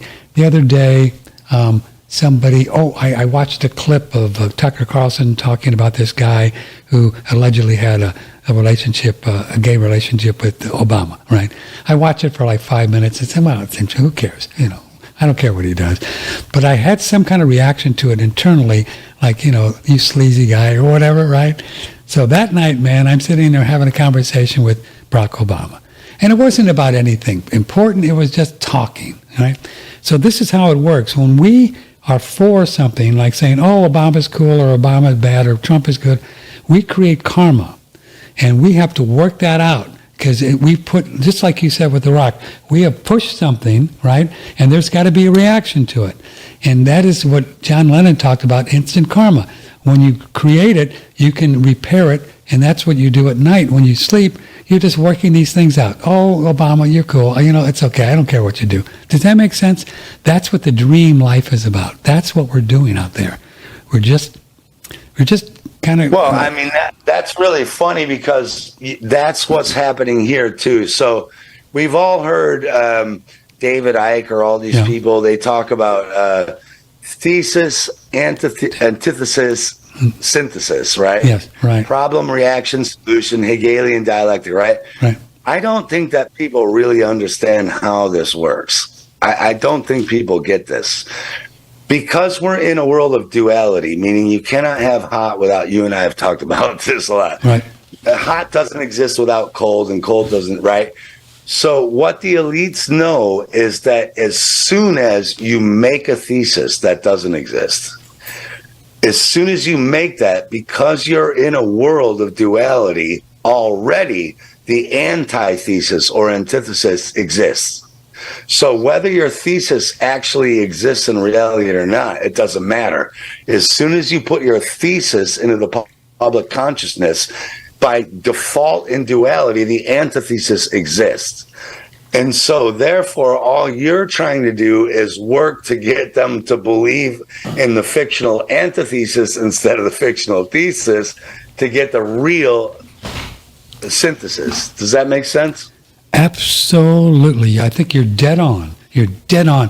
That's what we talk about, not to be for or against things, because every time we create anything, just like you said, anytime you create anything with your thought, with your image, like this is the way it is, there's another end on the other end. I mean, there just is. You've created them both at the same time. Yeah. You can create the mirror image or the image. They create each other instantly. That's right. And then your job is just to get people to believe in one or the other when both are totally fictional as well. Yeah. Both are made up, and that's why, we try to do the razor's edge where you go through life and that's interesting, but not get involved in it and get caught up into it because you got to work out that karma. And I think that's why we're here on this earth plane, to figure this out and somehow blow this popsicle stand. I don't know what. But you can't not get involved. There's all these people like, I'm an empath, like as if they're special. You meet these people like, I'm an empath, like that's some special trait we don't all have. We're all empaths. So this is one of the catch-22s they have us in. So they create a thesis. It automatically creates a fictional antithesis or antithesis. Yes, sir. And then they make you feel guilty that you don't care about the people in Gaza or about, like, are the people taking the jab, right? Like, oh my God, who are you? You don't give a shit. Those who stay silent are contributing to this. And you're like, whether you stay silent or whether you don't, you're contributing to one or the other, which are the same fiction. And only really advanced spiritual people figure this out and can stay out of it and laugh about it all, even though it's not funny. But when you can find, people say that to me all the time, like, what the fuck is this guy laughing about genocide? I'm like, because what am I going to do? Am I the guy who's like going to stop genocide for the first time in human history? So I think, as we talked about, I think our job is, if you, like your mission, if you choose to accept it, we all take our own special abilities and fun things that we like and try to bring more awareness to what is. And that's what you do in your films, and that's what I do. I don't know what else we can do. And you change the real. Again. I'm not saying that whatever you do is futile. I'm not saying resistance is futile. I'm saying resistance is not futile, but if you think your resistance is like the spark that's going to change the world, like you're no, probably. You're in a paradox. Probably. All of us resisting will change it if it's meant to be. Now, let's say we all resist right now. Let's say all of us wake up right now and go, this is not the way it's supposed to be, and da-da-da-da-da. But no one goes out and starts shooting Bill Gates and Klaus Schwab and like, and then you're going to say, like, so how'd your resistance work? Because it's like protesting. You can have a 1 million man march, which used to work. You look at the civil rights movement, like that did work when 1 million people back then came out for civil rights. That did change it. But now you can have 1 million people marching for COVID, and the government's like, you got to be in bed at 10 o'clock and 6 foot.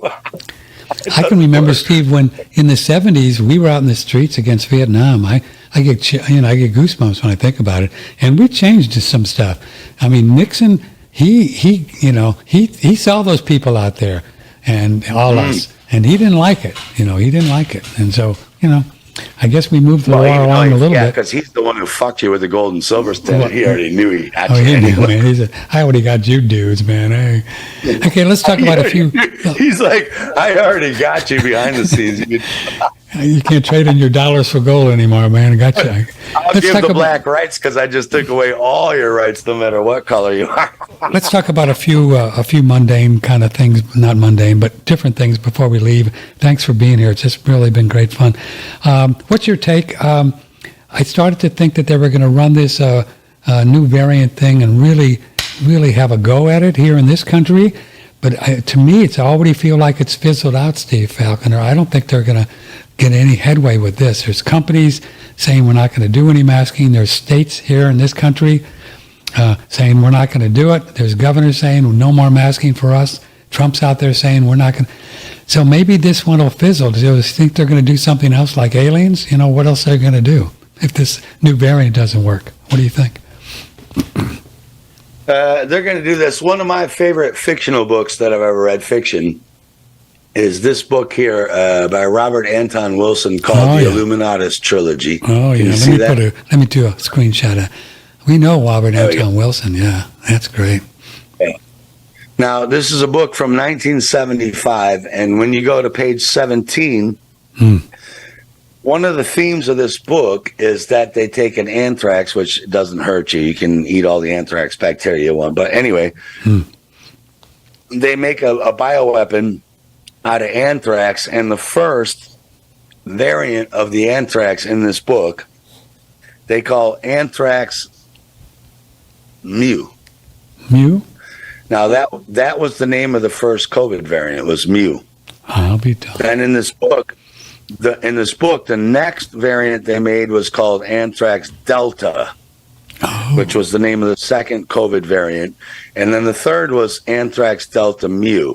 Now, in this book, all the Illuminati, they say to each other, "Hail Eris." Now, Eris was the Greek goddess of trouble and deception. Yes. So in this book, when all the Illuminati meet each other, they say, "Hail Eris."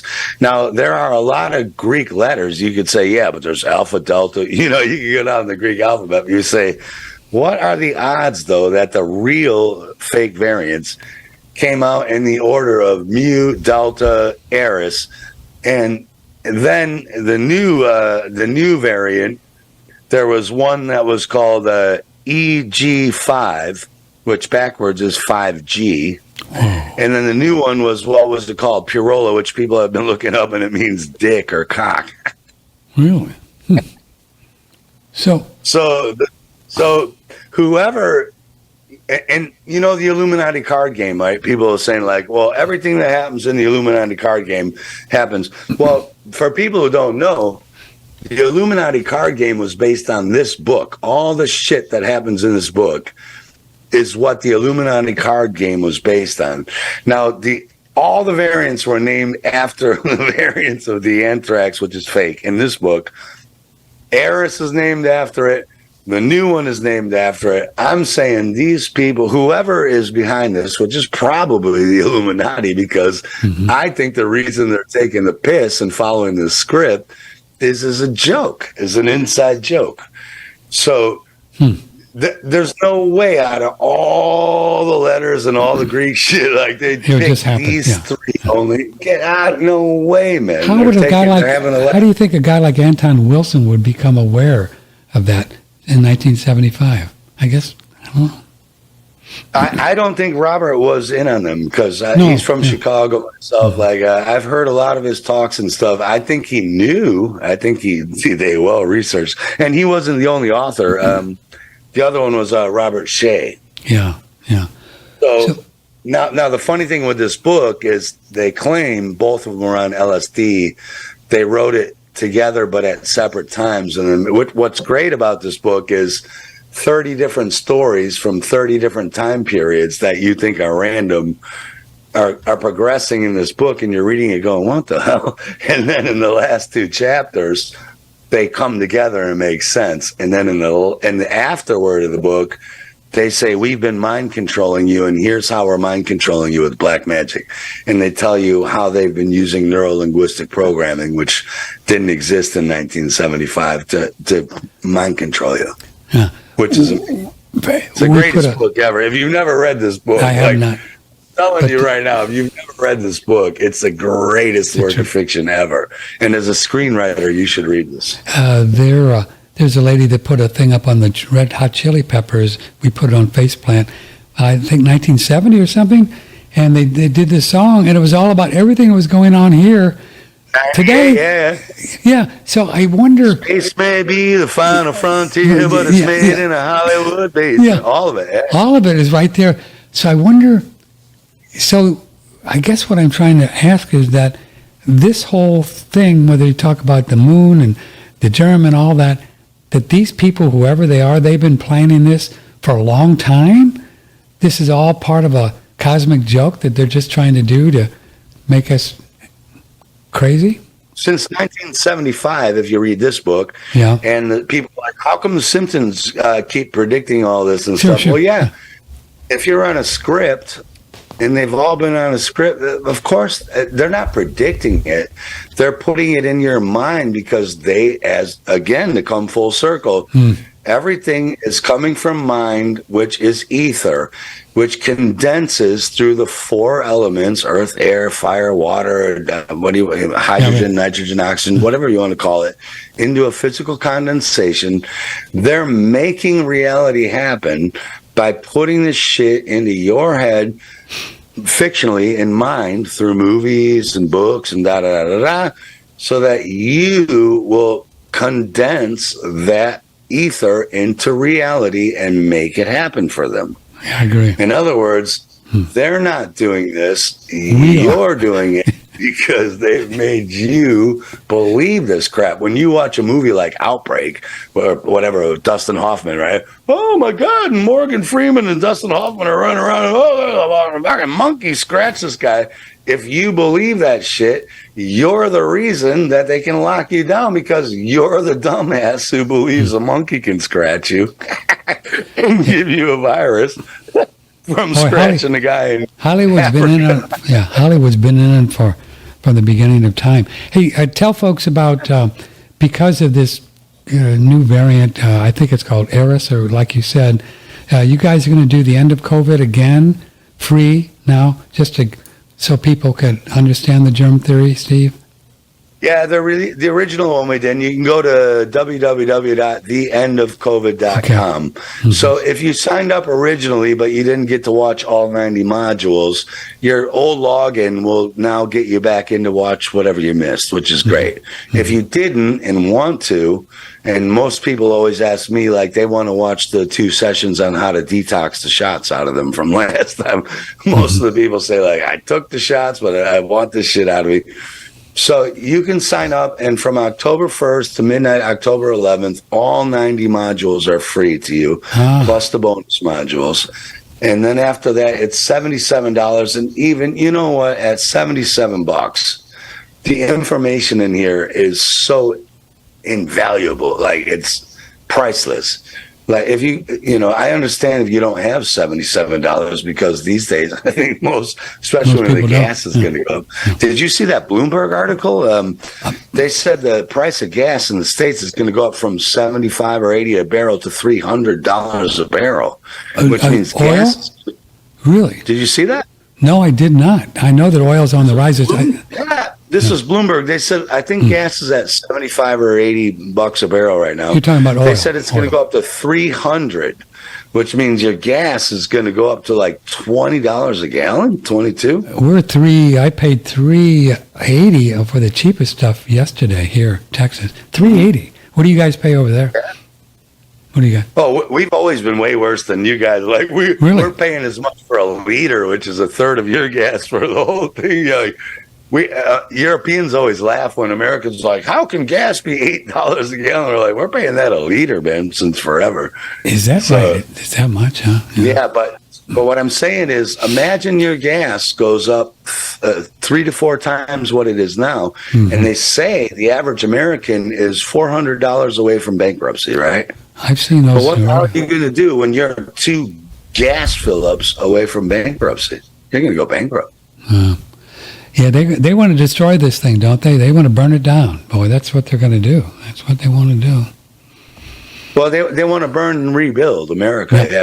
Yeah. America's been the eyes on the prize. It's America. Yeah. This whole New World Order reset is about America. Yeah. That's the shit. America's the shit. You're the only one who had freedom, so you thought. Right? So you had a real constitution, so you thought. Yeah. You could say what you wanted. You can drive a motorcycle down the street with whatever. Yeah. It's America. Even in the ghetto, Americans don't understand that. Even ghetto Americans have more money than like lower middle class Americans. They have a better apartment. They don't get it. Like, Americans don't get how good they are. And my ex-wife said this to me. Here's what Americans really have. My ex-wife is Danish. I'd take her to America. We'd go to the grocery store, and I'd be in the checkout line, and me and the checkout person would talk. Like, hey, how you doing? Oh, where are you from? I'm living in Denmark. Da, da, da. We go to the toll booth. How you doing, darling? Oh, cool. Did it, right? Like this and that. They don't have this in Europe. Americans don't understand. Like Europeans who don't know each other don't say shit to each other. You give your money, you get the fuck out of there, you ignore them, da, da, da. Americans talk to the postal. We talk to everybody. Yeah, we talk to everybody. Americans have human equity with each other. They say we're Americans, right? Even though it's a false belief that you're the freest and the best in America. What is the best about America is that they have mutual equity, respect for each other. And the grocery store guy and the toll booth guy and I don't care if you work at the Bank of America as the CEO, you talk to each other. And this doesn't happen over here, Patrick. It doesn't really? Interesting. So do you think that in where you are, you're in Denmark, that they're going to do the central bank thing and try to run with that currency? Is that coming to a neighbor here near Steve, you think? I saw a thing because we're already kind of screwed at a different system, so they said we're not. Really? I saw a thing that said Denmark won't. But it's already, because like I can't even they've already got us on this thing. Like this it's not a digital currency, but it's like I can't even buy some shit online without like you've got to okay this through your iPhone to make sure and scan the QR code. You know what I mean? Like I can't even go online and buy like I don't know, like some tweezers or something like that without a triple verification. So we're already on it. Really on it. Huh? But Denmark didn't take the euro. We're one of the two countries that kept our currency. Ah, okay. Yeah, good for you. Yeah, us in England, England kept the pound, we kept the Danish kroner. Everyone else went to the euro, so we're still strong. However, we're on this system, right? Like this, what do you want to call it? This digital system. We're on it already. Sure, I'm on it too. Yeah, I'm on it. I can't pay my rent without. I can't be like, oh fuck you. You think it's like, well, you can't pay your rent. I have to scan the QR code. We're on it already. Really? See, we don't have to do that. Here's an email from Clarice, and we'll let you go to work. Or what time is it there? You're probably going to go to bed, or what are you going to do? Where are you? It's 9 o'clock. We can keep going. I've got nothing going on today. Oh, cool. I can too. All right. Clarice wants to know, all right, so this whole flat earth thing just makes my head explode, as Patrick says. What would be a couple good videos that Steve would recommend that I could watch to see if I could make the turn? She wants to make the turn to a flat earth. A couple of videos, well, what do you think?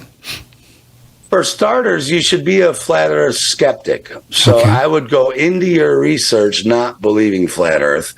Then I would go personally to Eric Dubai's 200 flat earth proofs, which is very easy. Yeah, he's really good.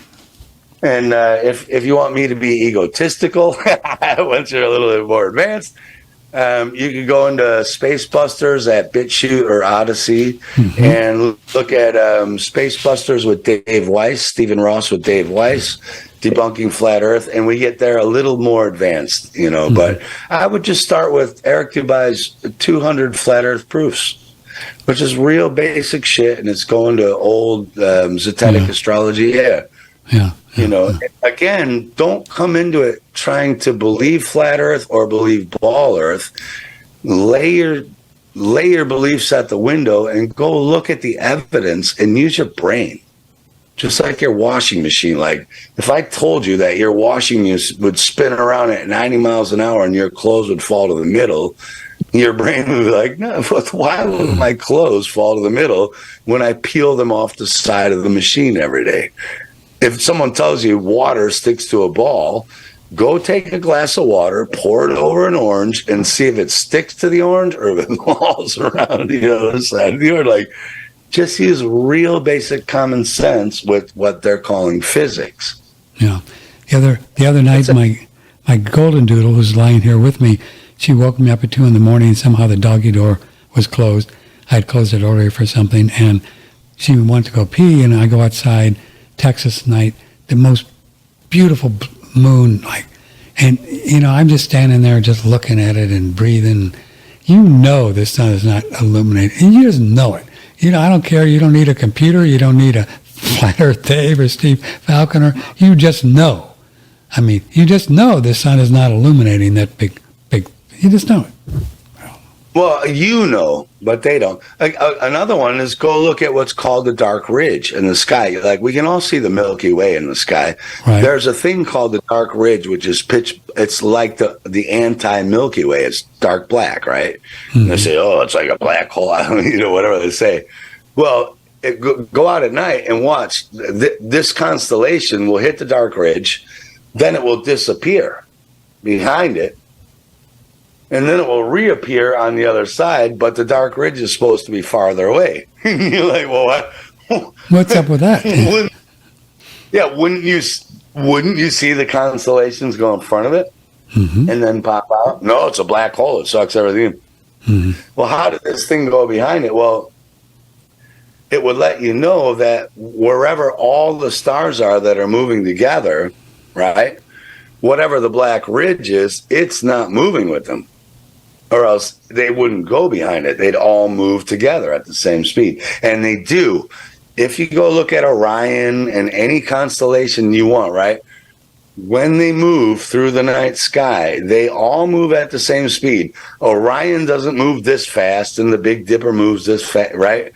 There's no constellation that moves across the sky faster or slower than the other. They all move at the same speed, same distance. But not this black ridge. And then these things go behind it and pop out on the other side. So you have to say, what's that? What is the black ridge like a crack in the projection? I don't know. I'm not saying I know, by the way. I'm not saying I know, but is it like there's a projection moving and the black ridge is on the screen? You know what I'm saying? Like, let's say you had a movie screen with a slit down the movie screen, and the cameraman moved the movie. Well, the movie would move through the slit, right? But the slit wouldn't move. Yeah. So I'm not saying I know what that is. I'm just saying, what the fuck is that? What is that? What is that? Well, why doesn't the black ridge move with the stars? When we started the show, before we went on the air, we somehow, and there's many people that believe that everything kind of changed when JFK was assassinated. And I remember the day it happened. I was a senior in high school, and we got announced about at 12:30. It was 12:30, and they told us that the president was shot. I think it was about 12:30, and on a Friday. And we spent the weekend watching TV, and we watched Lee Harvey Oswald get shot and the whole thing. But there's been about 1,000 books written about it, saying, no, it didn't really happen like Lee Harvey. And I watched a video by Jay Widener, which one is a fascinating one, and he claims that Kennedy wasn't even shot, that it was with a squid. He's a movie maker, and he said it was a squib thing. It's a fascinating documentary, because he really gets you convinced that he never was shot, and he went into the back seat. Same with Bobby too. Same with Bobby. His hairstyle was parted on the right, and it was on the left. An hour after he shot, and that's the one thing. So they've got the main narrative, right? You've got Lee Harvey Oswald in Colonel Mustard in the library with the candlestick. You've got Lee Harvey Oswald with the magic bullet. Then they got these 50 other conspiracy theories, it was the CIA, it was them on the grassy knoll,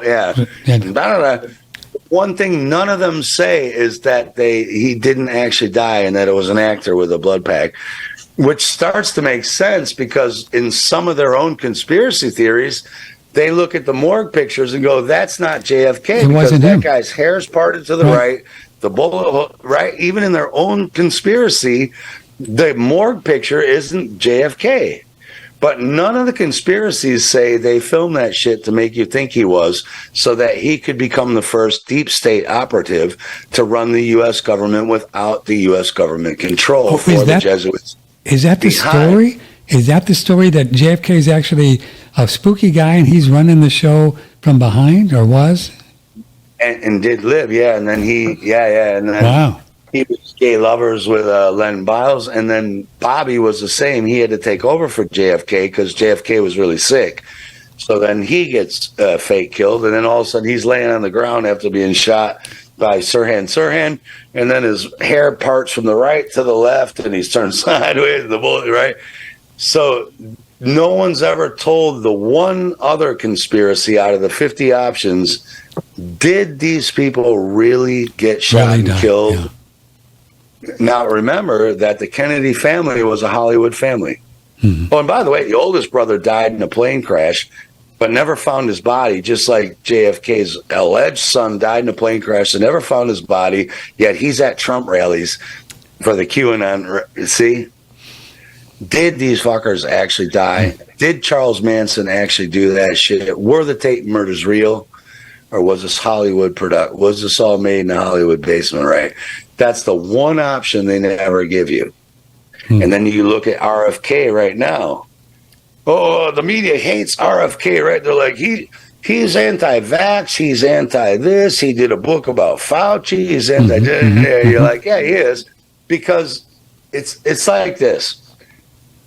If you've got 1 million or 2 billion people who believe this, whatever they believe, right? Mm-hmm. It's impossible to control 1 million or 2 billion people who believe this. So how do you control them?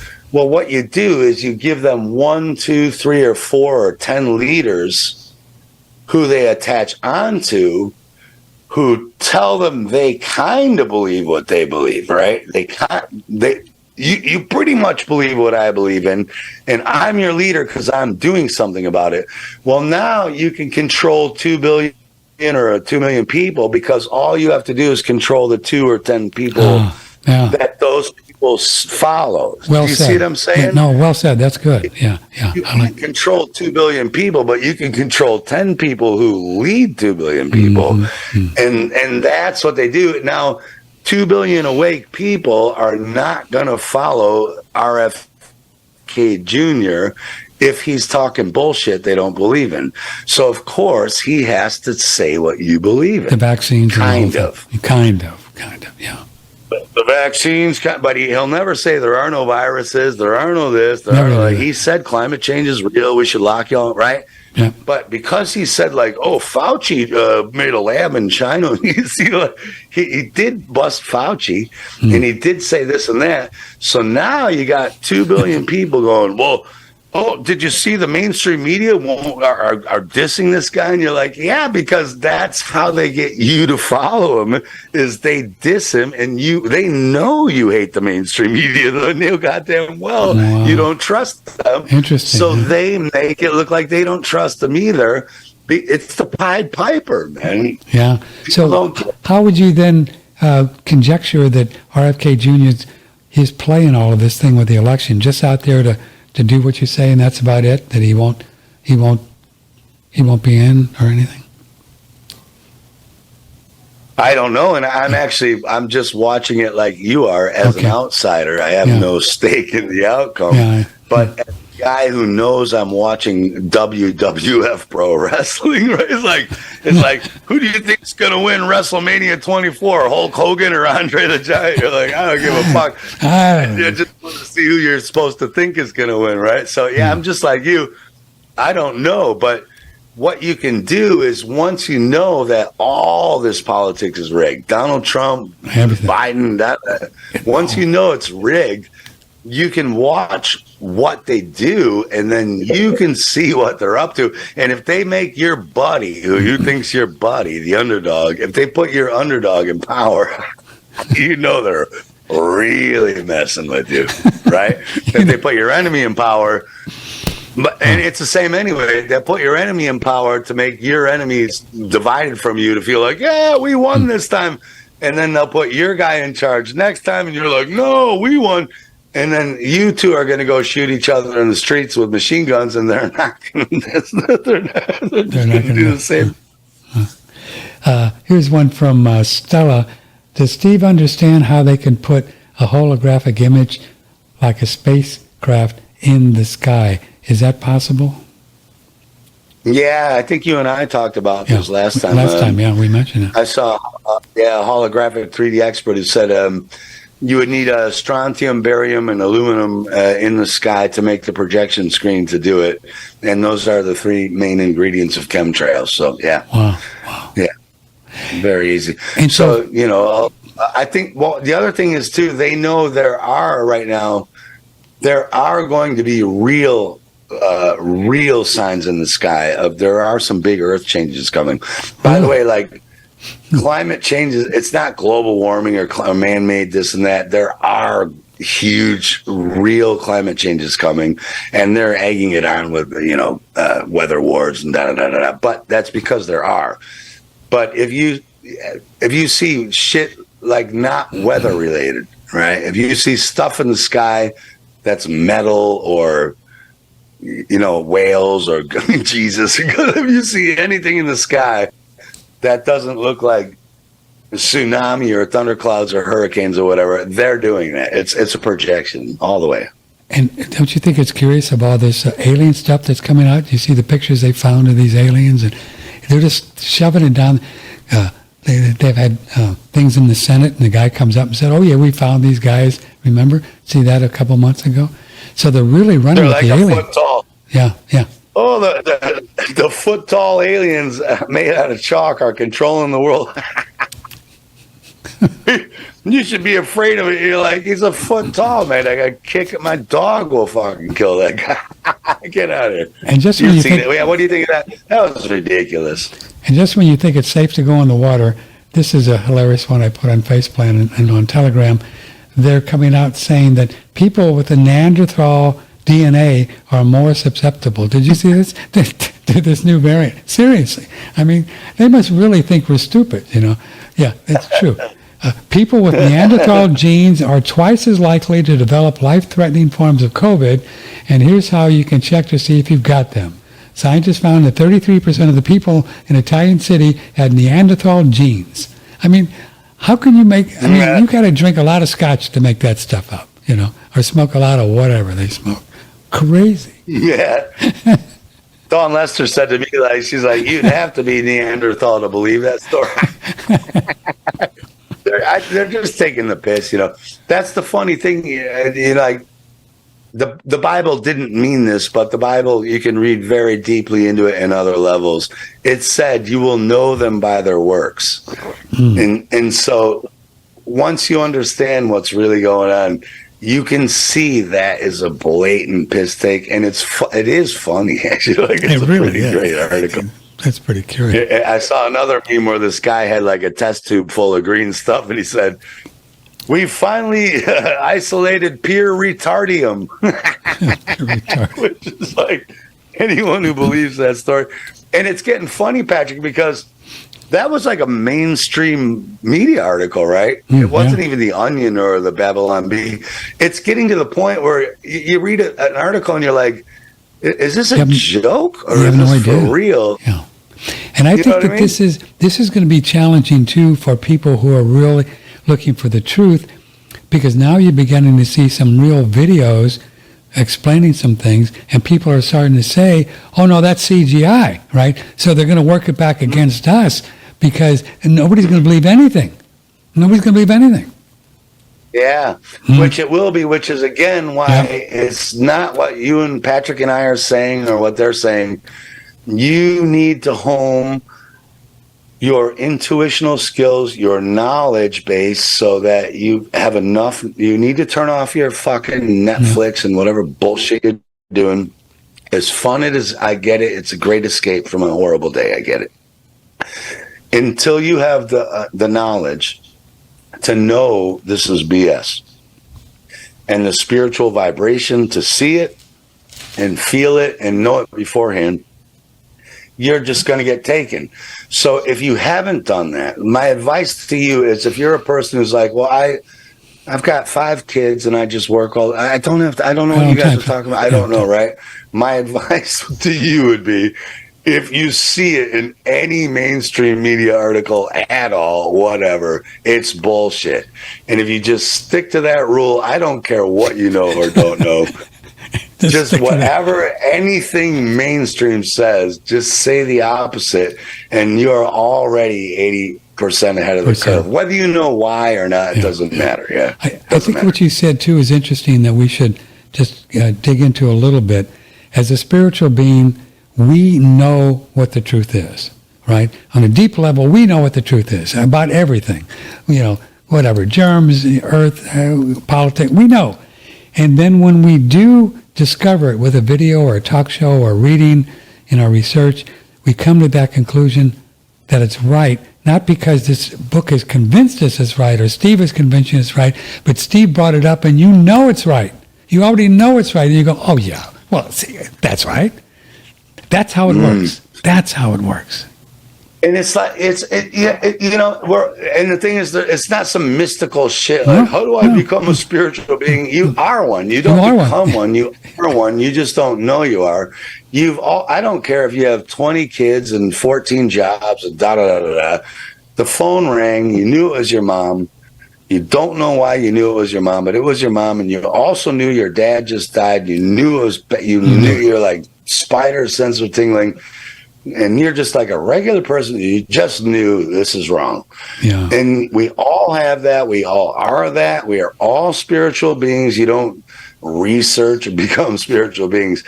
What they're doing is throwing so much bullshit in your direction every day that you don't read your feelings and intuition and feel that buzz in your body and that electricity and that emotion, because they've got you emotionally charged over some dumb shit your boss did to you earlier today, or like your kids, they've got you so energetically charged up over shit you shouldn't be charged up over that you don't feel your own energetic impulses anymore.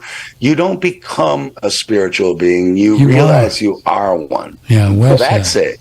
Yeah. That easy. You don't have to do anything except understand that there are people who don't want you in touch with those feelings. You're all psychic.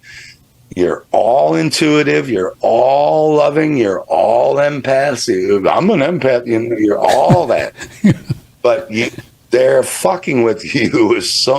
The Brave New World said, we'll just send so much bullshit your way every day that you can't even handle it. You don't even want to read the news because you're like, where are you going to start? God love it. People get so confused. The oil, wait a minute. What are you going to say?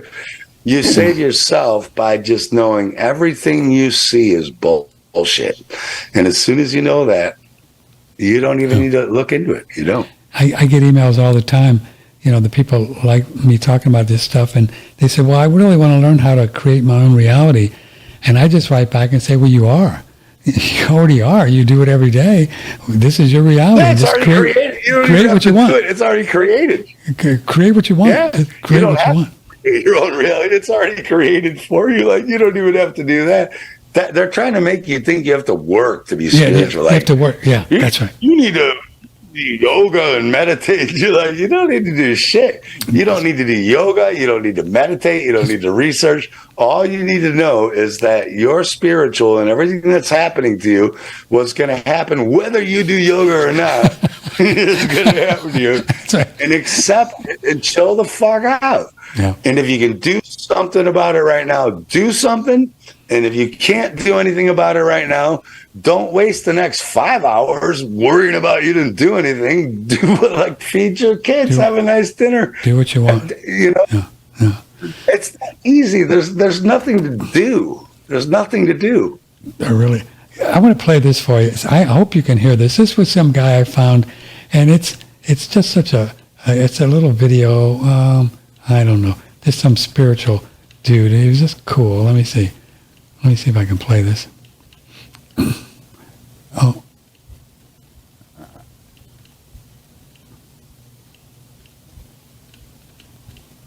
Oh, yeah, here it is. Let's see. Shake your head if you can hear this, Steve, when I play it, okay? If not, I won't play it. Here.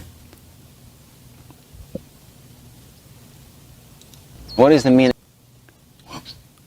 Yes. Hold on. What is the meaning of life? Stop thinking so much about life. Life is made out of actions, because it's not gonna fly around somewhere and by luck you're gonna grab it. You find something and give meaning to it, something you like to spend your time with, something that gives you purpose, then no need to wait for the sense of life to come. What it means is you start to create that life that you would like to live. What is the meaning of life? Stop thinking so much about life. Life is made out of actions, because it's not gonna fly around somewhere and by luck you're gonna grab it. You find something and give meaning to it, something you like to spend your time with, something that gives you purpose, then no need to wait for the sense of life to come. What it means is you start to create that life that you would like to live. What is the meaning? Isn't that beautiful? I mean, I saw that last night. I go, that is so simple, but so powerful, you know? Just wake up and do what you want. You know, do something. Be creative. Create something.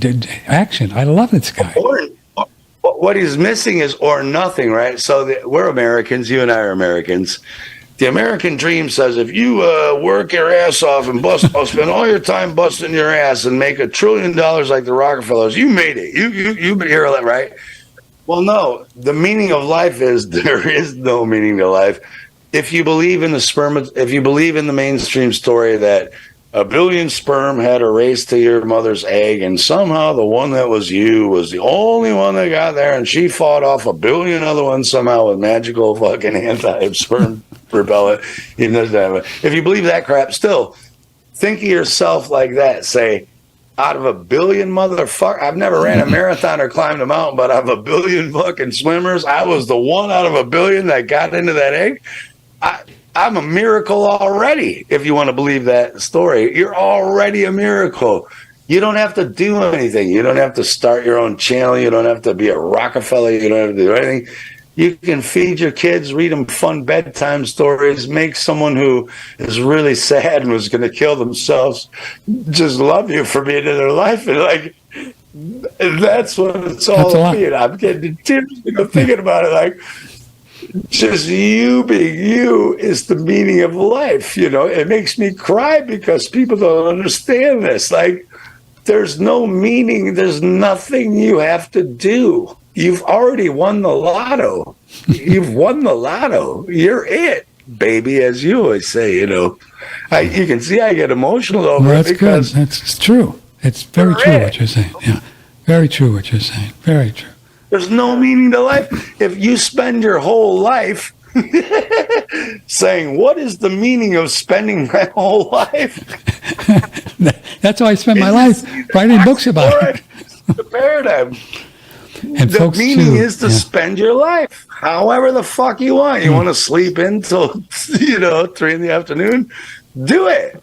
You want to win a Nobel Prize? Do it. You want to eat McDonald's every day? Do it. That's the meaning of your life. It's your life, not theirs. And don't you dare let them tell you how to spend your life.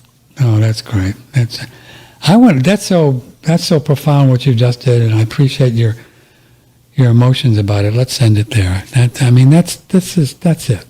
Do your life. You know, do it. Just do it. Do it. Do it. Mr. Steve, your friend and a brother from another mother, thank you for being here. Really was fun. You too. Sorry to get choked up, man. No, I get choked up all the time. Don't worry. I cry all the time. Don't worry. I'm on the air crying all the time. People say, are you cry baby? I said, yeah. I love crying. No. I love it. Well, that's another good one, too. Like before we go, yeah. They're trying to take female characteristics away from females. Like, oh, you shouldn't care about your kids. You should care about work. And then the same with males. Sure. They're like, oh, you can't cry. Weren't you brought up like me? Like I was brought up like if a man cries, you're like a pussy or something like that. Something wrong with you.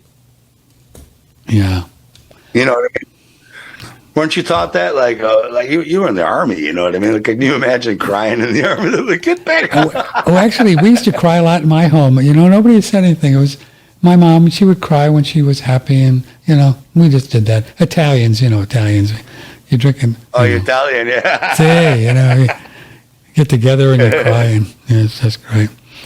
All right, my Steve friend, good job. Remember the end of COVID again, Steve. When is that going to be? Free again for a while so people can check it out? Do you know?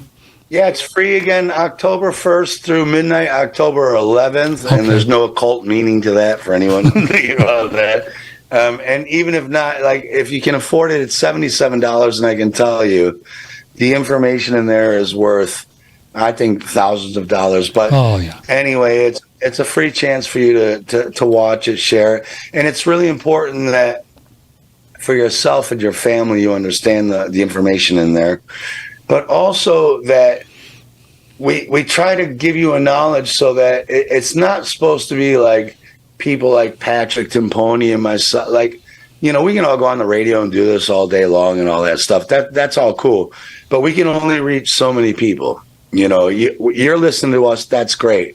But 1,000 people we don't know who aren't listening to us, and they know 1,000 people. So the idea is to give you the same knowledge so that you sound just like we do here, so that we aren't anything special, which we aren't. There's nothing special about anything Patrick and I said today, except that we're crybabies and you aren't.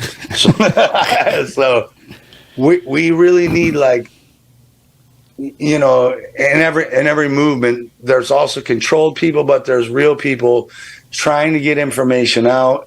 And unfortunately, with virology, the information sounds complicated, and it really isn't. So that's why I make films. By the way, if you want to go to Spacebusters on Odyssey or BitChute, go look at my films, The End of Germ Theory or A Farewell to Virology with Dr. Mark Bailey. Yeah. This really isn't that complicated, and we need everyone to do what we're doing, not on the radio, unless you want to, then make a radio show, but in your life. Yeah. And folks, just once you understand that there is nothing out there trying to kill you, all right? Nothing in the air. Nothing. Well, Bill Gates. Gates. Yeah, but I'm talking about, and it's really, it's such a wonderful free thing, because there really isn't nothing trying to get us. They're just, except, as Steve said, some goofball, psychopaths, but, there always will be there. That's only about 1,000 of them. There's 8 billion of us allegedly, so against 1,000, come on, man, we can take them out. Well, it's fun being on the Earth plane, whatever it is, and we never did come up with where is it, haven't we? Well, we got kind of close. I agree with you. It isn't. It isn't. It just is, right? It just is. Yeah, it isn't. It isn't.